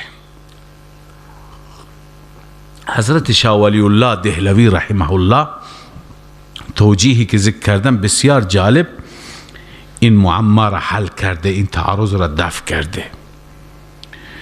میفرماید که اون چی که در این آیه هست درباره عقاید است، اون چی که در اون آیه هست درباره چی هست؟ اعمال هست. نشان میده اینجا بالاخره بحث ایمان است و بحث یهود است و بحث کفر است و ایمان آوردن اینجا از نظر ایمان. یعنی در باب ایمان اگر ذره ما به کم عقیده داشته باشیم قبول نیست. باید به وحدانیت خدا به اندازه باور داشته باشیم که حقش هست. یعنی این بحث باور است، بحث ایمان است. اینجا دیگه همه ما میتونیم، اونی که فلج هست، اونی که سالم هست، اونی که پیر هست، اونی که جوان هست، همه به یک اندازه میتوانند اعتقاد و باور درست را به خدا داشته باشند. احدی را ذره‌ای با خدا شریک نسازند. این هست اتقوا الله حق تقاته. اما اونجا بحث اعمال است. سیاق را نگاه کنید، فاتقوا الله ما استطعتم واسمعوا واطیعوا وانفقوا خیرا لانفسکم. بحث اطاعت و بحث انفاق و خرج کردن و عمل کردن اونهاست. اونجا در باب عمل به اندازه توان. مثلا اگر میتوانی بیست نماز بخوان، اگر نمیتوانی بشین رکوع سجده کن، اگر نمیتوانی به پهلو بیفت و اشاره کن، اگر توان همین الان خواندی، اگر توان داری حج کن، اگر توان نداری خونت بشین خدا را یاد کن، اگر توانایی داری قربانی کن، اگر نداری نکن، اگر توانایی داری روزه بگیر، اگر نمیتونی فدیه بده. پس ببین در باب اعمال همش مستطعتم هست، به اندازه چی؟ پس اون آیه درباره اعمال هست، این آیه درباره چی هست؟ عقیده هست. در باب توحید چه سالم باشی چه مریض باشی، چه پیر باشی چه جوان باشی، اگر در اون اعتقاد و باورت ذره خلل بود پذیرفته نمیشه. باید کامل خدا را وحده لا شریک بدانی و از خدا بترسی، احدی را در ذات و صفات با او شریک ندانی. پس فاتقوا الله اتقوا الله حق تقاته. ببین ادامه هم دوام تقوا، ولا تموتن الا وانتم مسلمون. شما موت بر شما نیاید مگر شما کاملا تسلیم خدا. تفسیر جلاله نوشته الا وانتم مسلمون الا وانتم موحدون، یعنی موت بیاید با اهل توحید باشی، با توحید از این دنیا بری، یعنی اعتقاد به یکتا پرستی داشته باشی. پس اینجا بحث اعتقاد هست. واعتصموا بحبل الله جميعا ولا تفرقوا. الله عز وجل اینجا به مسلمانان تذکر داده که شما در توحید همه در کنار هم باشید و از نظر عملی با هم متحد باشید. واعتصموا بحبل الله، شما چنگ بزنید به ریسمان الهی. حبل الله دین خداست. حبل الله چیه؟ دین خدا، یا قرآن حبل الله است. یک محوری باید باشه که بر روی اون محور ما با هم متحد بشیم. همگی ولا تفرقوا، تفرق نکنید، اختلاف نکنید، با هم دیگه اختلاف داشته نباشید. عن ابي سعيد الخدري قال رسول الله صلى الله عليه وسلم كتاب الله هو حبل الله الممدود من السماء الى الارض. حبل الله چیه؟ کتاب الله است که از آسمان تا زمین بالاخره گویا یه ریسمانی هست، انسان را به اونجا میبره. حالا گاهی مطرح میشه که باید مسلمانان با هم دیگه وحدت داشته باشند. این دستور خداست، باید اتحاد باشه، باید وحدت باشه. اما وحدت حول یک محور، وحدت باید یه چیزی باشه که مورد اتفاق همه باشد، یه چیزی باشد که همه حول اون چی بشند، با هم مشترک باشند. اون را قرآن خودش معرفی کرده. اون چیه؟ حبل الله از قرآن است. زمانی وحدت مسلمانان ممکن هست که واقعا همه بیایند و خودشون را با قرآن تطبیق بدند، عقایدشون را، اعمالشون را، اخلاقشون را، بالخصوص ایمان و عقیده، بالخصوص ایمان و اعتقاد. اگر عقایدشون خلاف آیات قرآن باشه وحدت ممکن نیست. بنابراین الله عز وجل می فرماید واعتصموا بحبل الله جمیعا، شما چنگ بزنید به ریسمان الهی. این الان در رابطه با اختلافاتی که بعضی هم خواستند ایجاد کنند درباره اونها نازل شد. عرض به خدمت شما که در روایت ها می آید قبل از اسلام می دونیم که اوس و خزرج با هم دیگه مشکل داشتند، با هم دیگه اختلاف داشتند، سالها جنگ و درگیری و از هم دیگه زیاد کشته بودند، بر علیه هم دیگه اشعار سروده بودند و مرثیه خوانده بودند، کشته های خودشون و از اون پهلوان ها و بهادرها و اینا تعریف میکردند. بالاخره بعد از اسلام شیر و شکر شدند، با هم دیگه برادر شدند، یه محبت عجیبی ایجاد شد، برای هم دیگه ایثار میکردند. این وضعیت و این شرایط برای یهود قابل تحمل نبود. یهود یک قومی هست بسیار حسود. از همون ابتدا یهود سعیش بر این بوده که مسلمانان را به جان هم بیندازه. امروز هم اختلافاتی که شما دارید الان فرصت نیست این مسئله را باز بکنیم.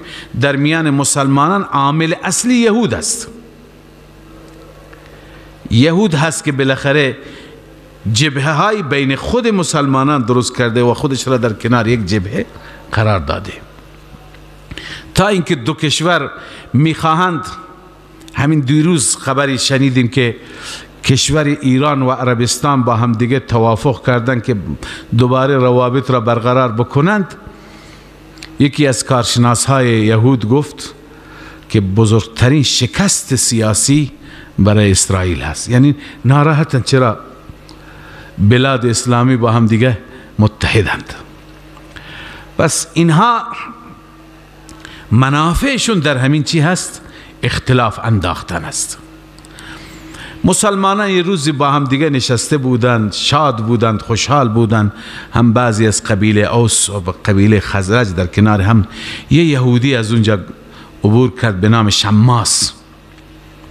این شماس خناس تحمل نکرد این صفا را، این صمیمیت را، این محبت را. همونجا در جمعشون نشست و شروع کرد یک سری اشعاری که این اشعار مربوط به زمان جاهلیت بود.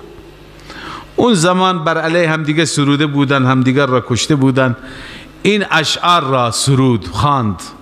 چه شعرهای خوبی اون زمان شما میخواندید. شعری که اوس خوانده بود بر علیه خزرج اونها را خواند، اونایی که اونها خوانده بودن بر علیه اینا را خواند، تا اینکه بالاخره اونها را هم وادار که اونها هم یک سری شعرهای خواندن، نظراتی، بالاخره کار به جای رسید که کم کم درگیری داشت شروع می شد. کسی به رسول الله صلی الله علیه وسلم خبر داد یا رسول الله یه یهودی آمد بین مسلمانان نشست و مسلمانان الان میخوان به همدیگر رو بزنن، به جان هم افتاد. آن حضرت صلی الله علیه وسلم از آنجا بلند شدند و با سرعت خودشون را به این محل رساندند و چهره آن حضرت چنان قرمز شده بود، از بس ناراحت بودند و کلمات تندی گفتند و گفتند که این چیزی را که ما دفنش کردیم شما دوباره چرا بیرونش میکنید؟ و این آیات نازل شد. به مسلمانان گفته شد که شما باید به دین خدا چنگ بزنید، به کتاب خدا چنگ بزنید، با هم دیگه همدل باشید. شما آخه چه اختلافی دارید؟ چرا شما دوباره اون مباحث جاهلیت را زنده می کنید؟ الله می فرماید وذکروا نعمت الله علیکم، ای بندگان مؤمن من یاد کنی نعمت الله را که بر شماست. اذ کنتم اعداء، زمانی که شما دشمن بودید. فالف بین قلوبکم، الله بین دلهای شما الفت ایجاد کرد، بین قلوب شما محبت ایجاد کرد. فاصبحتم بنعمته اخوانا، شما گشتید با نعمت الله برادر شدید، با هم صمیمی شدید، شیر و شکر شدید. و کنتم علی شفا حفرة من النار، از نظر دین نداشتید، بر مسیر شرک بودید، توحید را نمیدونستید. و کنتم علی شفا حفرة من النار، و بودید بر کناره حفره از آتش، چاله از آتش، بر کناره، بر لبه، بر پرتگاه بودید. فانقذکم منها، الله شما را بیرون کرد از آن به برکت اسلام، به برکت قرآن و به برکت توحید. كذلك يبين الله لكم آیاته لعلكم تهتدون. این امتنان باری تعالی هست، منت الله هست. این گونه الله بیان می فرماید برای شما آیاتش را، واضح می کند، شفاف می کند تا اینکه شما هدایت بشین، نه اینکه دوباره به سوی گمراهی برگردید. لعلکم تهتدون. حالا هم مسلمان بعد از اینکه حق روشن است، واضح است، کسانی بیاند مسائل فامیلی را، قومی را تحریک بکنن، زبانی را، کشوری را، واقعا این جاهل هست. این مسلمانی که به این حرفا توجه بکند و با هم دیگه درگیر بشند.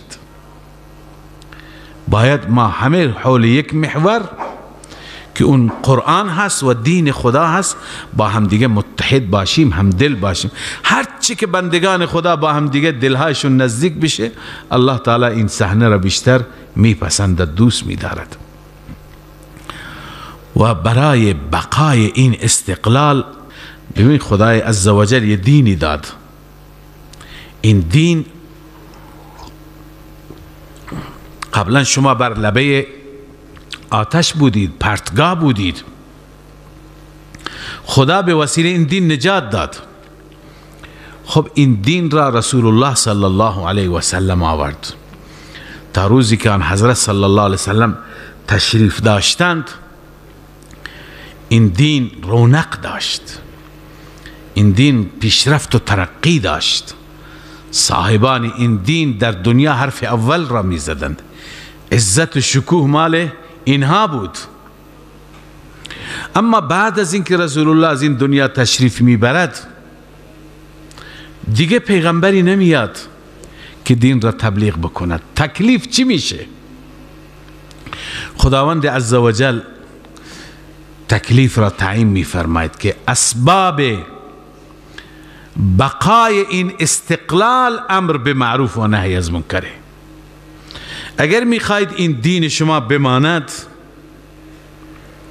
مردم عامل باشند، مردم پایبند باشند، بعد از این ادامه بدهید. یک گروهی از شما باشد، یک جماعتی از شما باشد که این گروه همواره به سوی خیر فرا بخواند،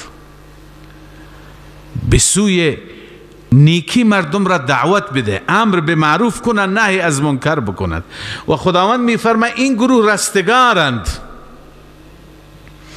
اگر امر به معروف و نهی از منکر باشد اختلاف درست نمیشه،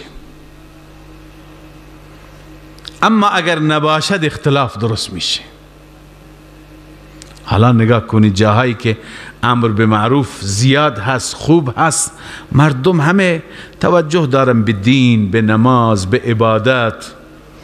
اما جاهایی که نه، حتی اهل علم هستند، علم خوب دارن، کتابها را خوب بلد هستند، اما چون اونجا امر به معروف نهی از منکر نیست، مردم دچار اختلافات هستند. حتی خود همون علما دچار نظرات مختلفی که بر علیه هم دیگه فتوای تکفیر صادر می کنند. پس رمز بقای ما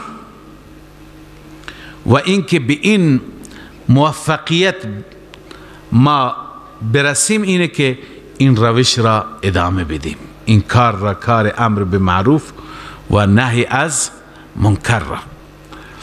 و خیریت ما در رکوع بعد هم میخوانیم، خیریت ما، بهترین بودن ما هم رمزش همینه. بقیه امتها چنین وظیفه‌ای نداشتند، چون بعد از هر پیامبری پیامبر دیگه می آمد، وظیفه مال اون پیامبر بعدی بود.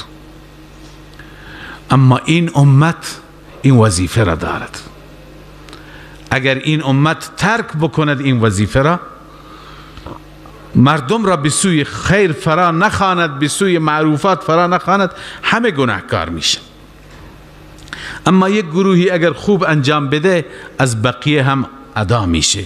الله می فرماید ولتکم منکم، باید باشند از شما، منکم از شما باشند، امتون، گروهی که یدعون الی الخیر، دعوت بده به سوی خیر، و یأمرون بالمعروف و ینهون عن المنکر، و امر کنه به معروف و باز بدارد از منکر. معروف ما یستحق الثواب، المنکر ما یستحق العقاب علیه. هر کاری که انسان انجام بده بهش ثواب میرسه اون را میگن معروف، هر کاری که انسان انجام بده بهش گناه میرسه اون را میگن منکر. و اولئک هم المفلحون.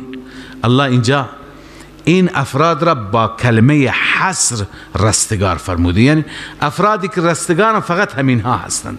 و اولئک هم المفلحون. و اگر امر به معروف نهی از منکر نکنیم، در میان ما تفرق میاد، تشتت میاد، اختلاف میاد. الله می فرماید ولا تکونوا کالذین تفرقوا، نباشید مثل آنهایی که تفرق ایجاد کردند، دست دسته شدند، گروه گروه شدند. تفرقوا فی توحید الله، هر یکی یک نظر گرفت. و بعضی میگویند که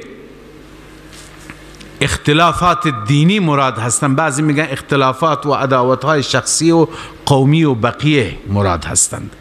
واختلفوا من بعد ما جاءهم البینات، و نباشید مثل اونهایی که اختلاف کردند بعد از اینکه بینات آمدند.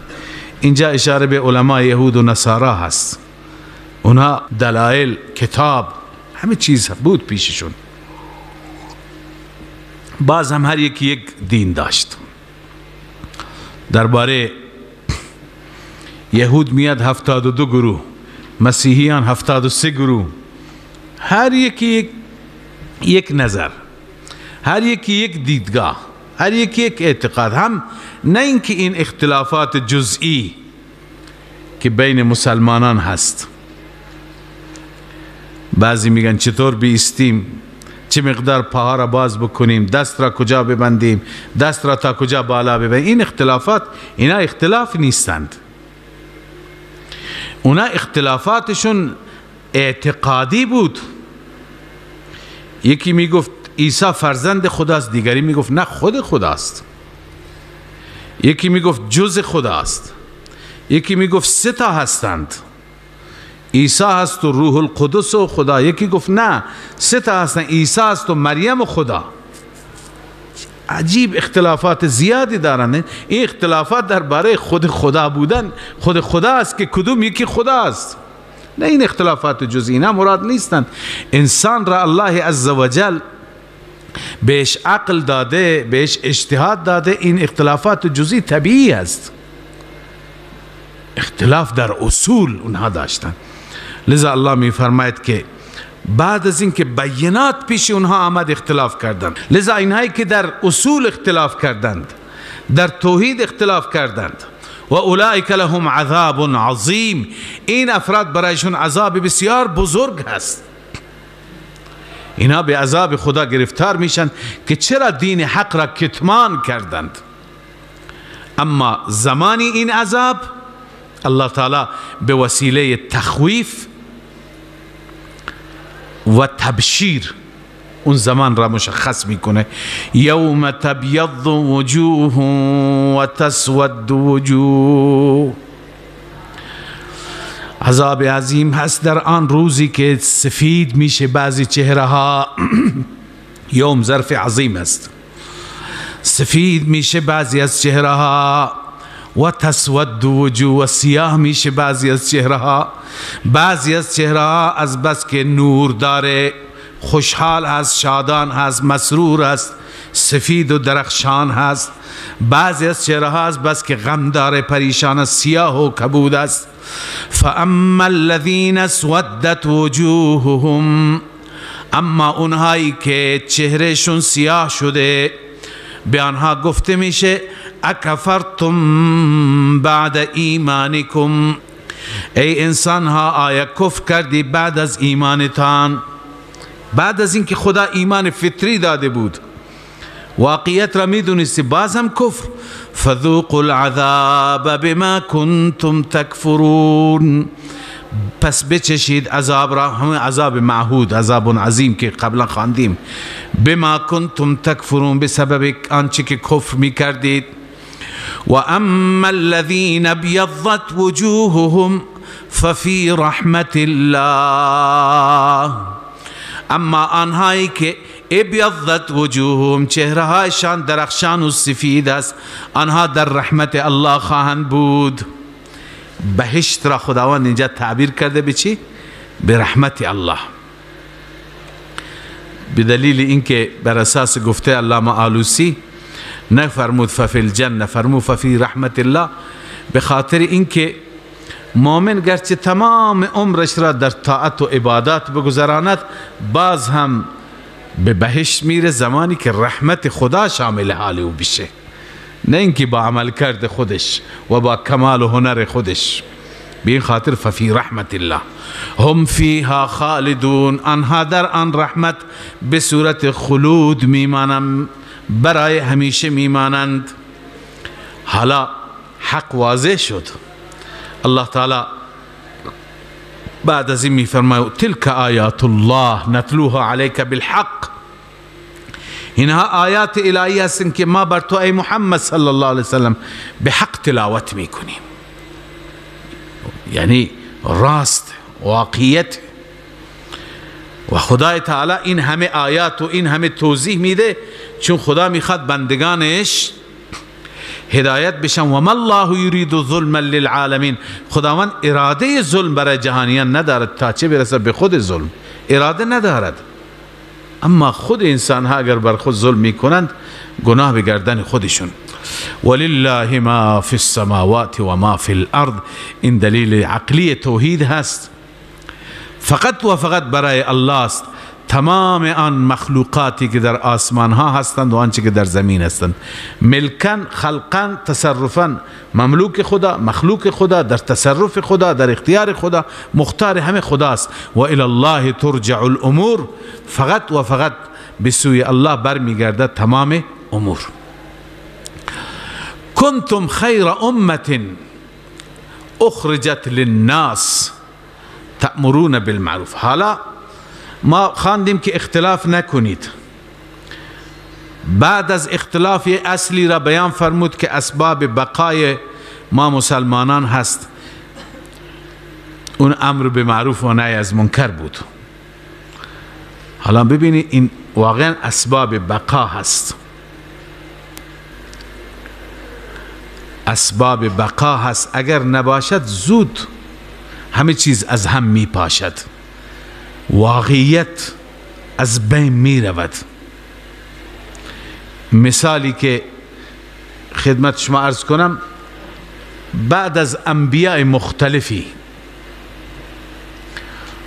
بعد از سیدنا نوح علیه السلام، ببین نوح با چی مبارزه کرد؟ با شرک. آخر با طوفان نوح شرک ریشه‌کن شد یا نه؟ همه مشرکین کشته شدند، مردند، غرق شدند. دیگه مشرکی روی زمین باقی ماند یا نه؟ نماند، همه از بین رفتند. اما دوباره بعد از وفات نوح علیه السلام دوباره شرک شروع شد. از کجا؟ چون امر به معروف نهی از منکر دیگه تمام شد.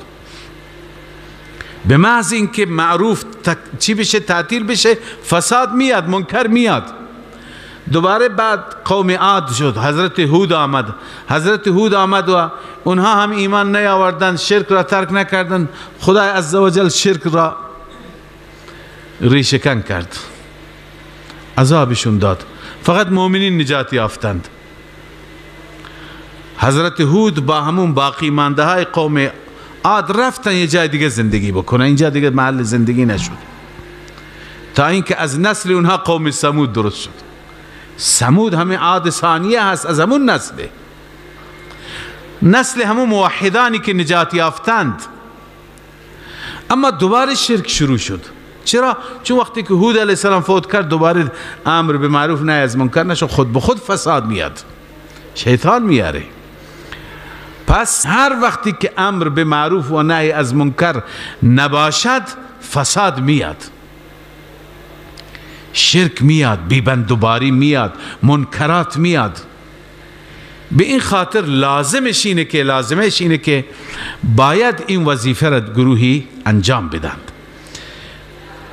و الله عزوجل به همین دلیل ما را خیر امت می فرماید. کنتم خیر امت، ای کنتم فی علم الله، در علم خدا شما بهترین امت بودید و هستید.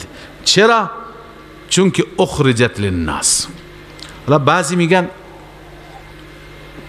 منظور از کنتم اصحاب محمد صلی الله علیه وسلم، این مخصوص صحابه هست.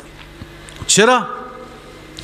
چون که اگر برای همه هست اون وقت میفرمود انتم خیر امه، شما امت محمد بهترین امت هستید، که انتم به معنی حال و استقبال میشد، هم شامل صحابه میشد هم شامل ما شد.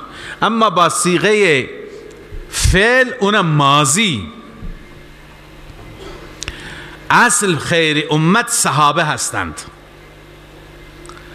و به تبع کسانی که در مسیر اونها باشند شامل حال اونها هم میشه. این نیست که من وقتی که وظیفه ام را انجام ندهم دست بالای دست بشینم بگم چون از این امت هستم خیر امتم. نه، خیر امت بودن در صورتی ماها میتونیم مصداقش باشیم که اصل مصداق اولی بر اساس این تفسیر مصداق اولی صحابه هست. وقتی که ما در همون مسیر حرکت بکنیم هستیم، اگر حرکت نکنیم شامل حال ما نمیشه.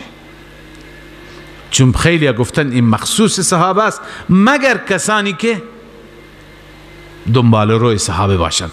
کنتم خیر امت اخرجت للناس. چرا خیر امت هستید و هم خیر امت بودید در علم الله؟ اخرجت للناس، برای نفع مردم شما چی؟ شما مبعوث شدید. اخرجت یعنی بعثت، للناس لام انتفاس یعنی برای نفع مردم. شما برای نفع مردم مبعوث شدید، فرستاده شدید. همان گونه که پیامبر شما مبعوث شده امتش هم با او مبعوث شده. مبعوث شدیم که چیکار کنیم؟ تأمرون بالمعروف و تنهون عن المنکر و تؤمنون بالله. امر به معروف کنید، نهی از منکر کنید، چون که ایمان به خدا دارید. بسیاری معتقد امر به معروف و نهی از منکر شامل جهاد هم میشه، چون جهاد هم نوعی امر به معروف و نهی از منکره. در جهاد هم اول دشمن را میگیم که ایمان بیاره، جنگ نمی کنیم. اگر ایمان نیاره یا تسلیم نشه، شرایط را نپذیره، بعدا باش جهاد میشه. پس این آیه جهاد هم هست، چون در جهاد هم امر به معروف نهی از منکره. جهاد با امر به معروف نهی از منکر هیچ تضادی نداره. بعضیا که نمیفهمند و متوجه نیست، اینا رو دو جبهه قرار دادن، میگن جبهه تبلیغ جداست، جبهه جهاد جداست. اینا یکیه. در مقدمه همون جهاد هم تبلیغ هست، امر به معروف نهی از منکر است. ولو آمن اهل الكتاب لکان خیرا لهم. حالا اینجا سوالی هست. این سوال اینه که آیا مگر بهترین ها اهل کتاب نبودند؟ شما چند بار خواندید که و انی فضلتکم علی العالمین، ای اهل کتاب من شما را فضیلت دادم بر جهانیان، بر عالمین. چرا؟ اهل کتاب فضیلت داشتند، اما در زمان خودشون. خب میشه یک گروهی دیروز بهتر بود، امروز هنوز زنده است، از بهتری افتاد؟ نه، الان میتونه بهتر باشه. همون علمای اهل کتاب میتونن بهترین هایشون باشند، به شرط اینکه الان که این پیامبر آمده به این پیامبر ایمان بیاورند، در کنار این پیامبر به امر به معروف و نهی از منکر بپردازند، در کنار امتش. پس اشاره به این هست که شما بهترین امت هستید اگر اهل کتاب هم ایمان بیاورد. ولو آمن اهل الكتاب، اگر اهل کتاب ایمان بیاورد لکان خیر لهم، برای اونها بهتر است، اونها هم در همین بهترین با شما خواهند بود. اما اهل کتاب متاسفانه تعداد اندکی از اونها ایمان آوردند، اکثرشون ایمان نیاوردند. منهم المؤمنون و اکثرهم الفاسقون. بعضی من تبعیضیه هست، بعضی از اونها مؤمنین هستند و اکثرهم الفاسقون، اما اکثرشون چیان؟ فاسقن. لن یضروکم الا اذى، این تسلی برای مؤمنین است. حالا اکثر یهود وقتی که ایمان نیاورده، اکثر مسیحیان ایمان نیاورده، خدا میتونه به ما میدونه که با ما چه بکنند. اونا قدرت دارن، زر دارن، زور دارن، همه چیز دارند. الله عزوجل تسلی میده نه، اونا فقط همین زبانشون اعتراضشون هست، دیگه جرأت ندارن. لن یضروکم الا اذى، اونها هرگز به شما ضرر نمیرسانن مگر اذى. همین اذیت مالی جانی هست، همین زبانشون هست. و الضرر الیسیر تفسیر آلوسی نوشته. هیچ وقت اینها نمیتونن با شما رو در رو بشن، جنگ بکنند. ببینید خدمت شما قبلا عرض کردم اهل کتاب از نظر اقتصادی خیلی قوی بودند. بنده صبح یک نکته عرض کردم که اقوام موفقی که در دنیا هستند امروز هم، یا کشورهایی در دنیا موفقند که دو چیز داشته باشند: یکی علم و سواد، دانش و تکنیک، دوم ثروت و سرمایه. حالا این کشورهایی که ابرقدرت هستند همین هستند، هم سرمایه بهتر و بیشتری دارند، هم بالاخره دانش بالاتری دارند، از نظر تکنولوژی پیشرفت بیشتری دارند. حالا در اون زمان این امتیاز مال اهل کتاب بود. بقیه عربها هم بی سواد بودند، هم پول آنچنانی نداشتند. اینها هم علم داشتند، هم سرمایه داشتند. استحضار دارید که اطراف مدینه تمام باغهای خوب، نخلستانها، کارهای تجاری همه در دست یهودی ها بود.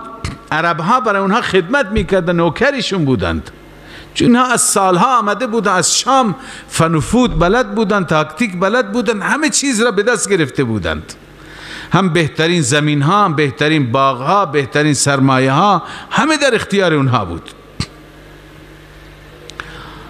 اما قرآن اینجا پیشگویی میکنه با وجودی که اینها همه چیز دارند، با شما توان جنگیدن، قدرت جنگیدن، به تعبیر عامیانه ارزه جنگیدن ندارند. و این یقاتلوکم، اگر با شما بجنگند، یولوکم الادبار، پشت خودشون را به شما برمیگردانند، یعنی پا به فرار میگذارند. حالا ببینید آیا این اتفاق افتاد یا نیفتاد؟ افتاد.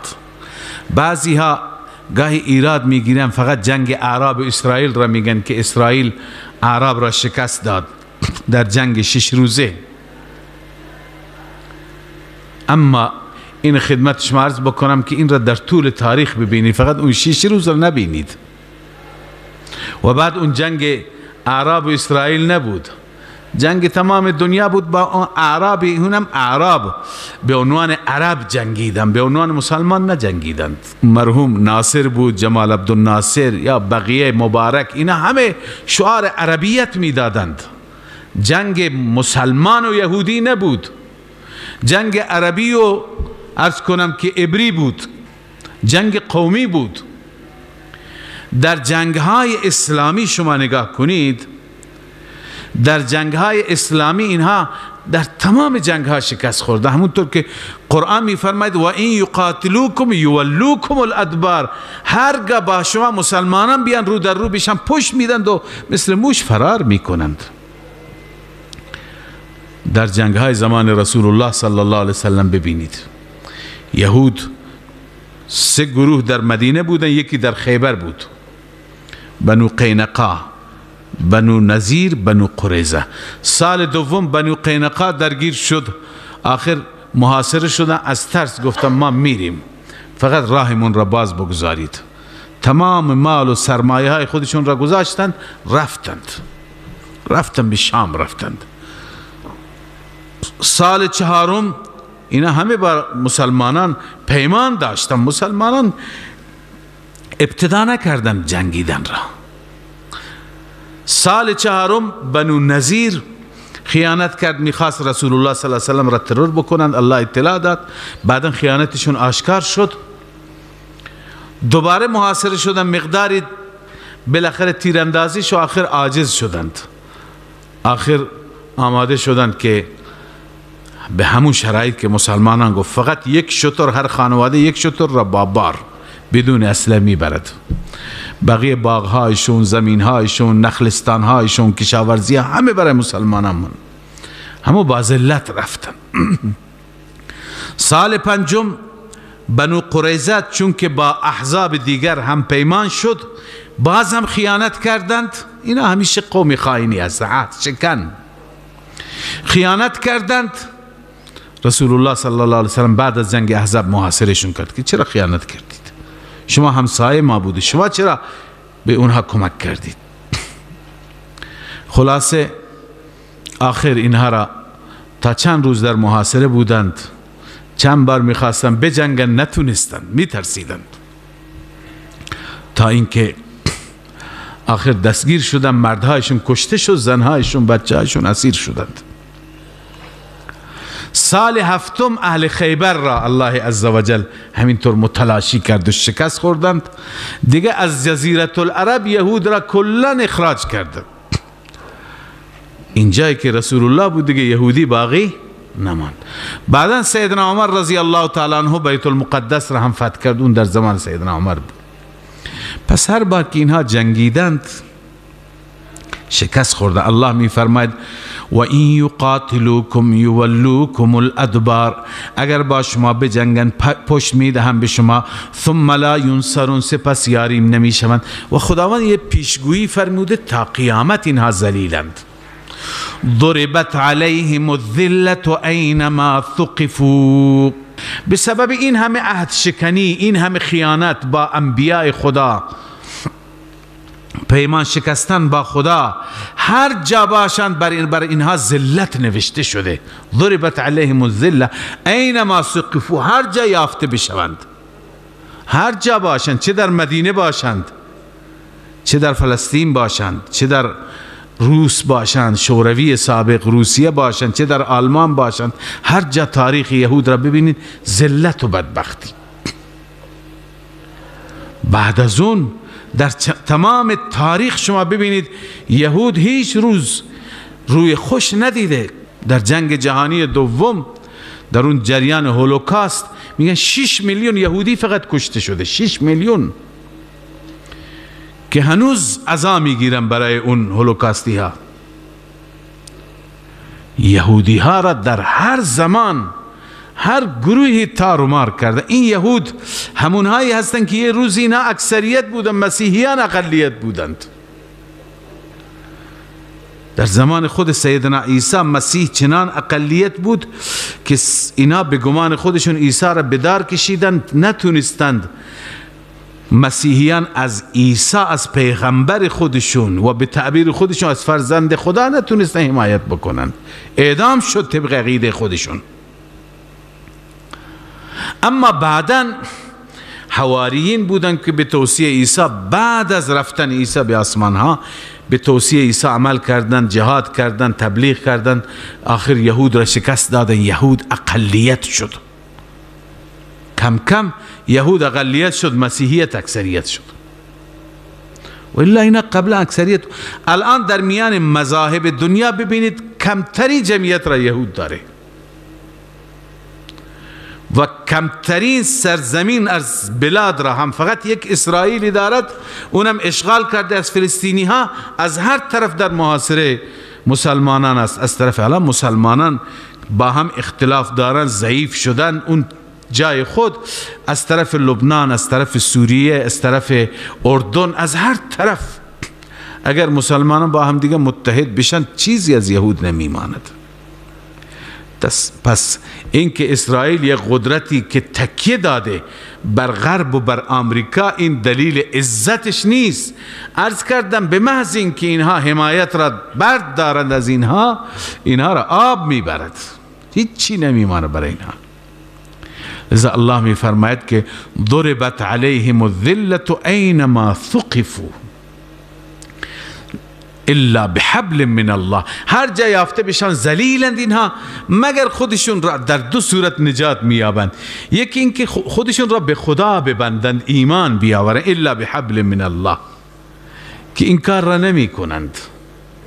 دوم و حبل من الناس، خودشون را به ریسمان مردم ببندند، یا با مسلمانان متحد بشن، زیر چتر مسلمانان قرار بگیرند، یا با عرض کنم که مسیحیان. چنانچه امروز همینطور با مسیحیان، اما به محض اینکه ببینید با یکی از کشورهای مسلمان، این الان بعضی از حکام مسلمان هم خدازده هستند، بعضی از کشورهای مسلمان تا ارتباطشون برقرار میشه چقدر ذوق میکنه یهودی ها، چون کلا در دنیا منزوی هستند، روابط با اونها قطع شده. اینقدر خوشحال میشند که بالاخره رابطه برقرار شد و سعیشون همینه که اینها را به رسمیت بشناسن مسلمانان. لذا الله میفرماید الا بحبل من الله و حبل من الناس. این حبل من الناس را چه مسیحی باشه چه مسلمان باشه همه ما میبینیم. لذا الله تعالی میفرماید هنوز با اینها کار داریم. و باءوا بغضب من الله، اینها رجوع کردن به خشم و غضبی از جانب الله. و ضربت علیهم المسکنه، بر اینها مسکنه یعنی خاری، ذلت نوشته شده، زده شده. چرا این همه بدبختی؟ مگه اینها انبیا زاده نیستند؟ 4000 پیغمبر فقط بین موسی و عیسی از اجدادشون هست. چرا اینها این پیغمبرزادگان، این آقازادگان اینطور ذلیل بشن؟ الله ذکر میفرمه علت عمل کرد خودشون. ذلك بأنهم كانوا يكفرون بآيات الله، این بسبب این است که اینها کفر میکردن به آیات الهی. و یقتلون الانبیاء بغیر حق، اینها انبیا را بنا حق میکشتن، یعنی طبق عقیده خودشون هم. ذلك بما عصوا، قبلا همین آیت را خواندیم در بقره که گناه کوچک وقتی که همیشه انجام بگیرد تبدیل به گناه بزرگ میشه.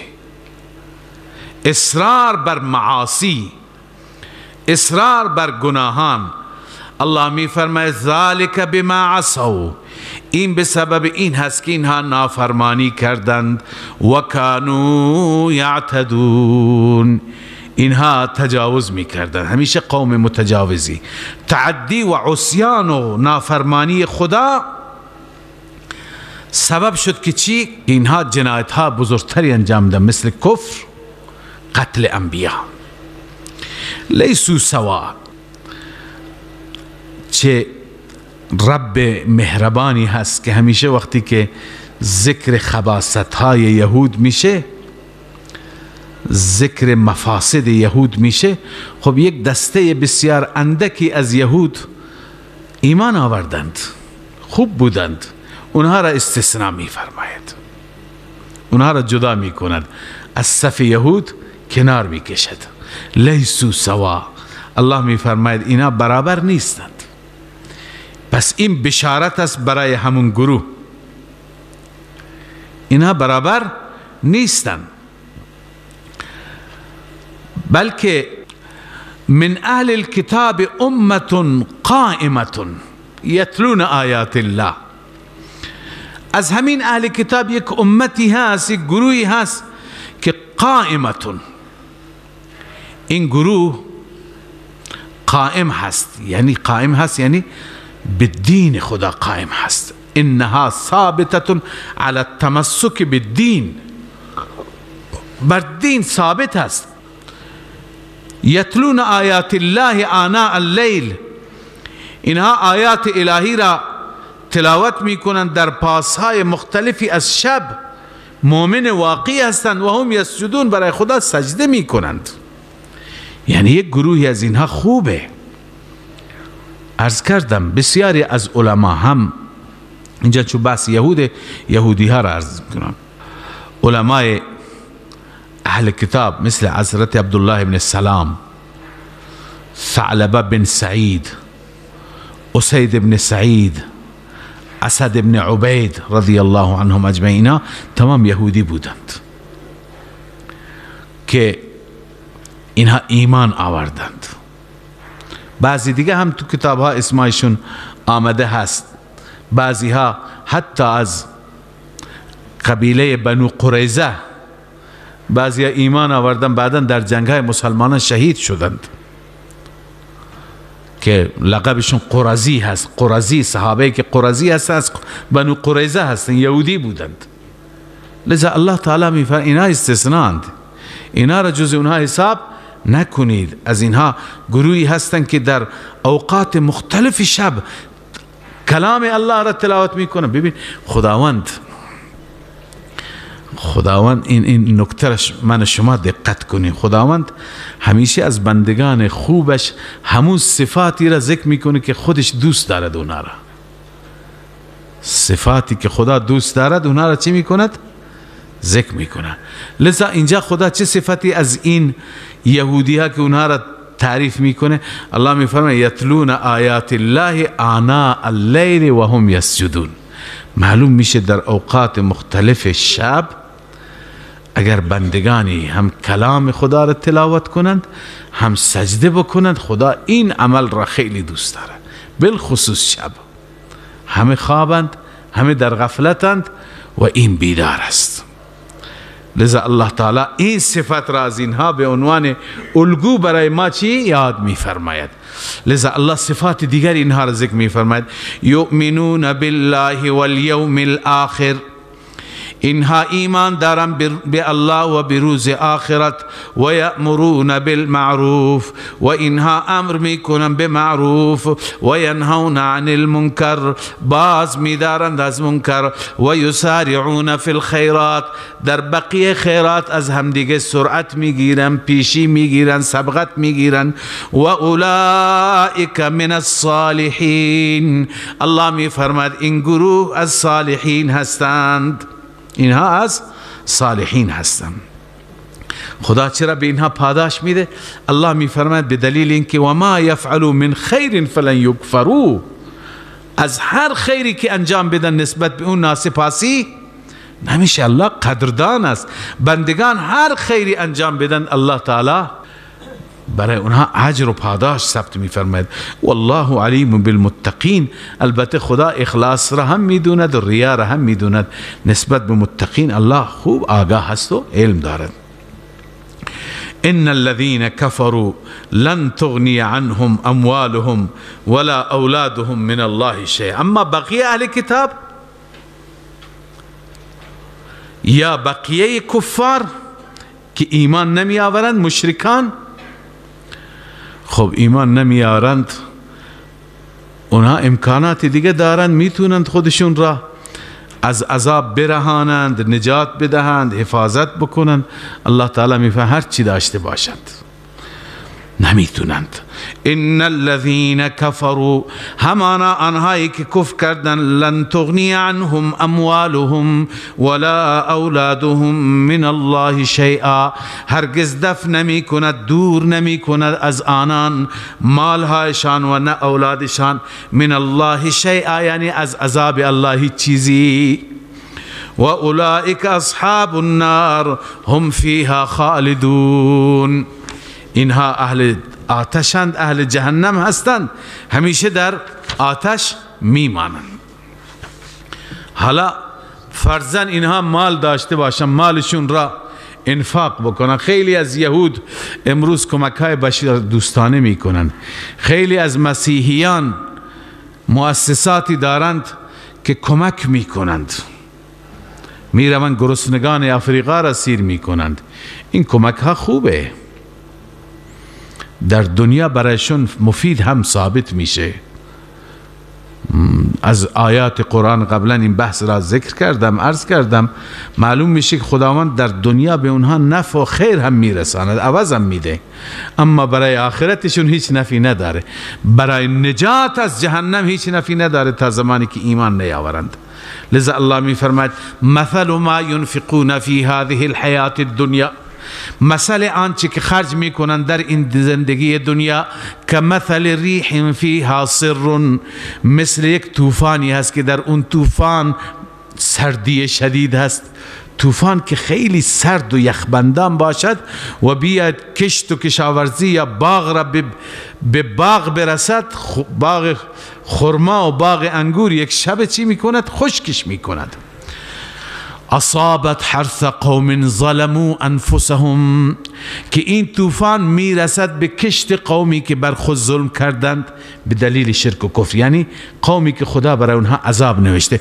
فاهلكته او را چی میکند هلاک نابود خداوند عزوجل اینها را اینجور مالشون را تباه و برباد میکنه اما اینها که تباه و برباد میشن و ما ظلمهم الله خدا بر اونها ظلم نکرد ولکن انفسهم یظلمون اما آنها بودن که بر خود ظلم میکنن اونها بر خود ظلم میکنن به دلیل شرک و کفر و عناد لذا خدا تعالی اونها را از بین میبرد صدقاتی که بکنن صدقاتشون هم بیفایده میشه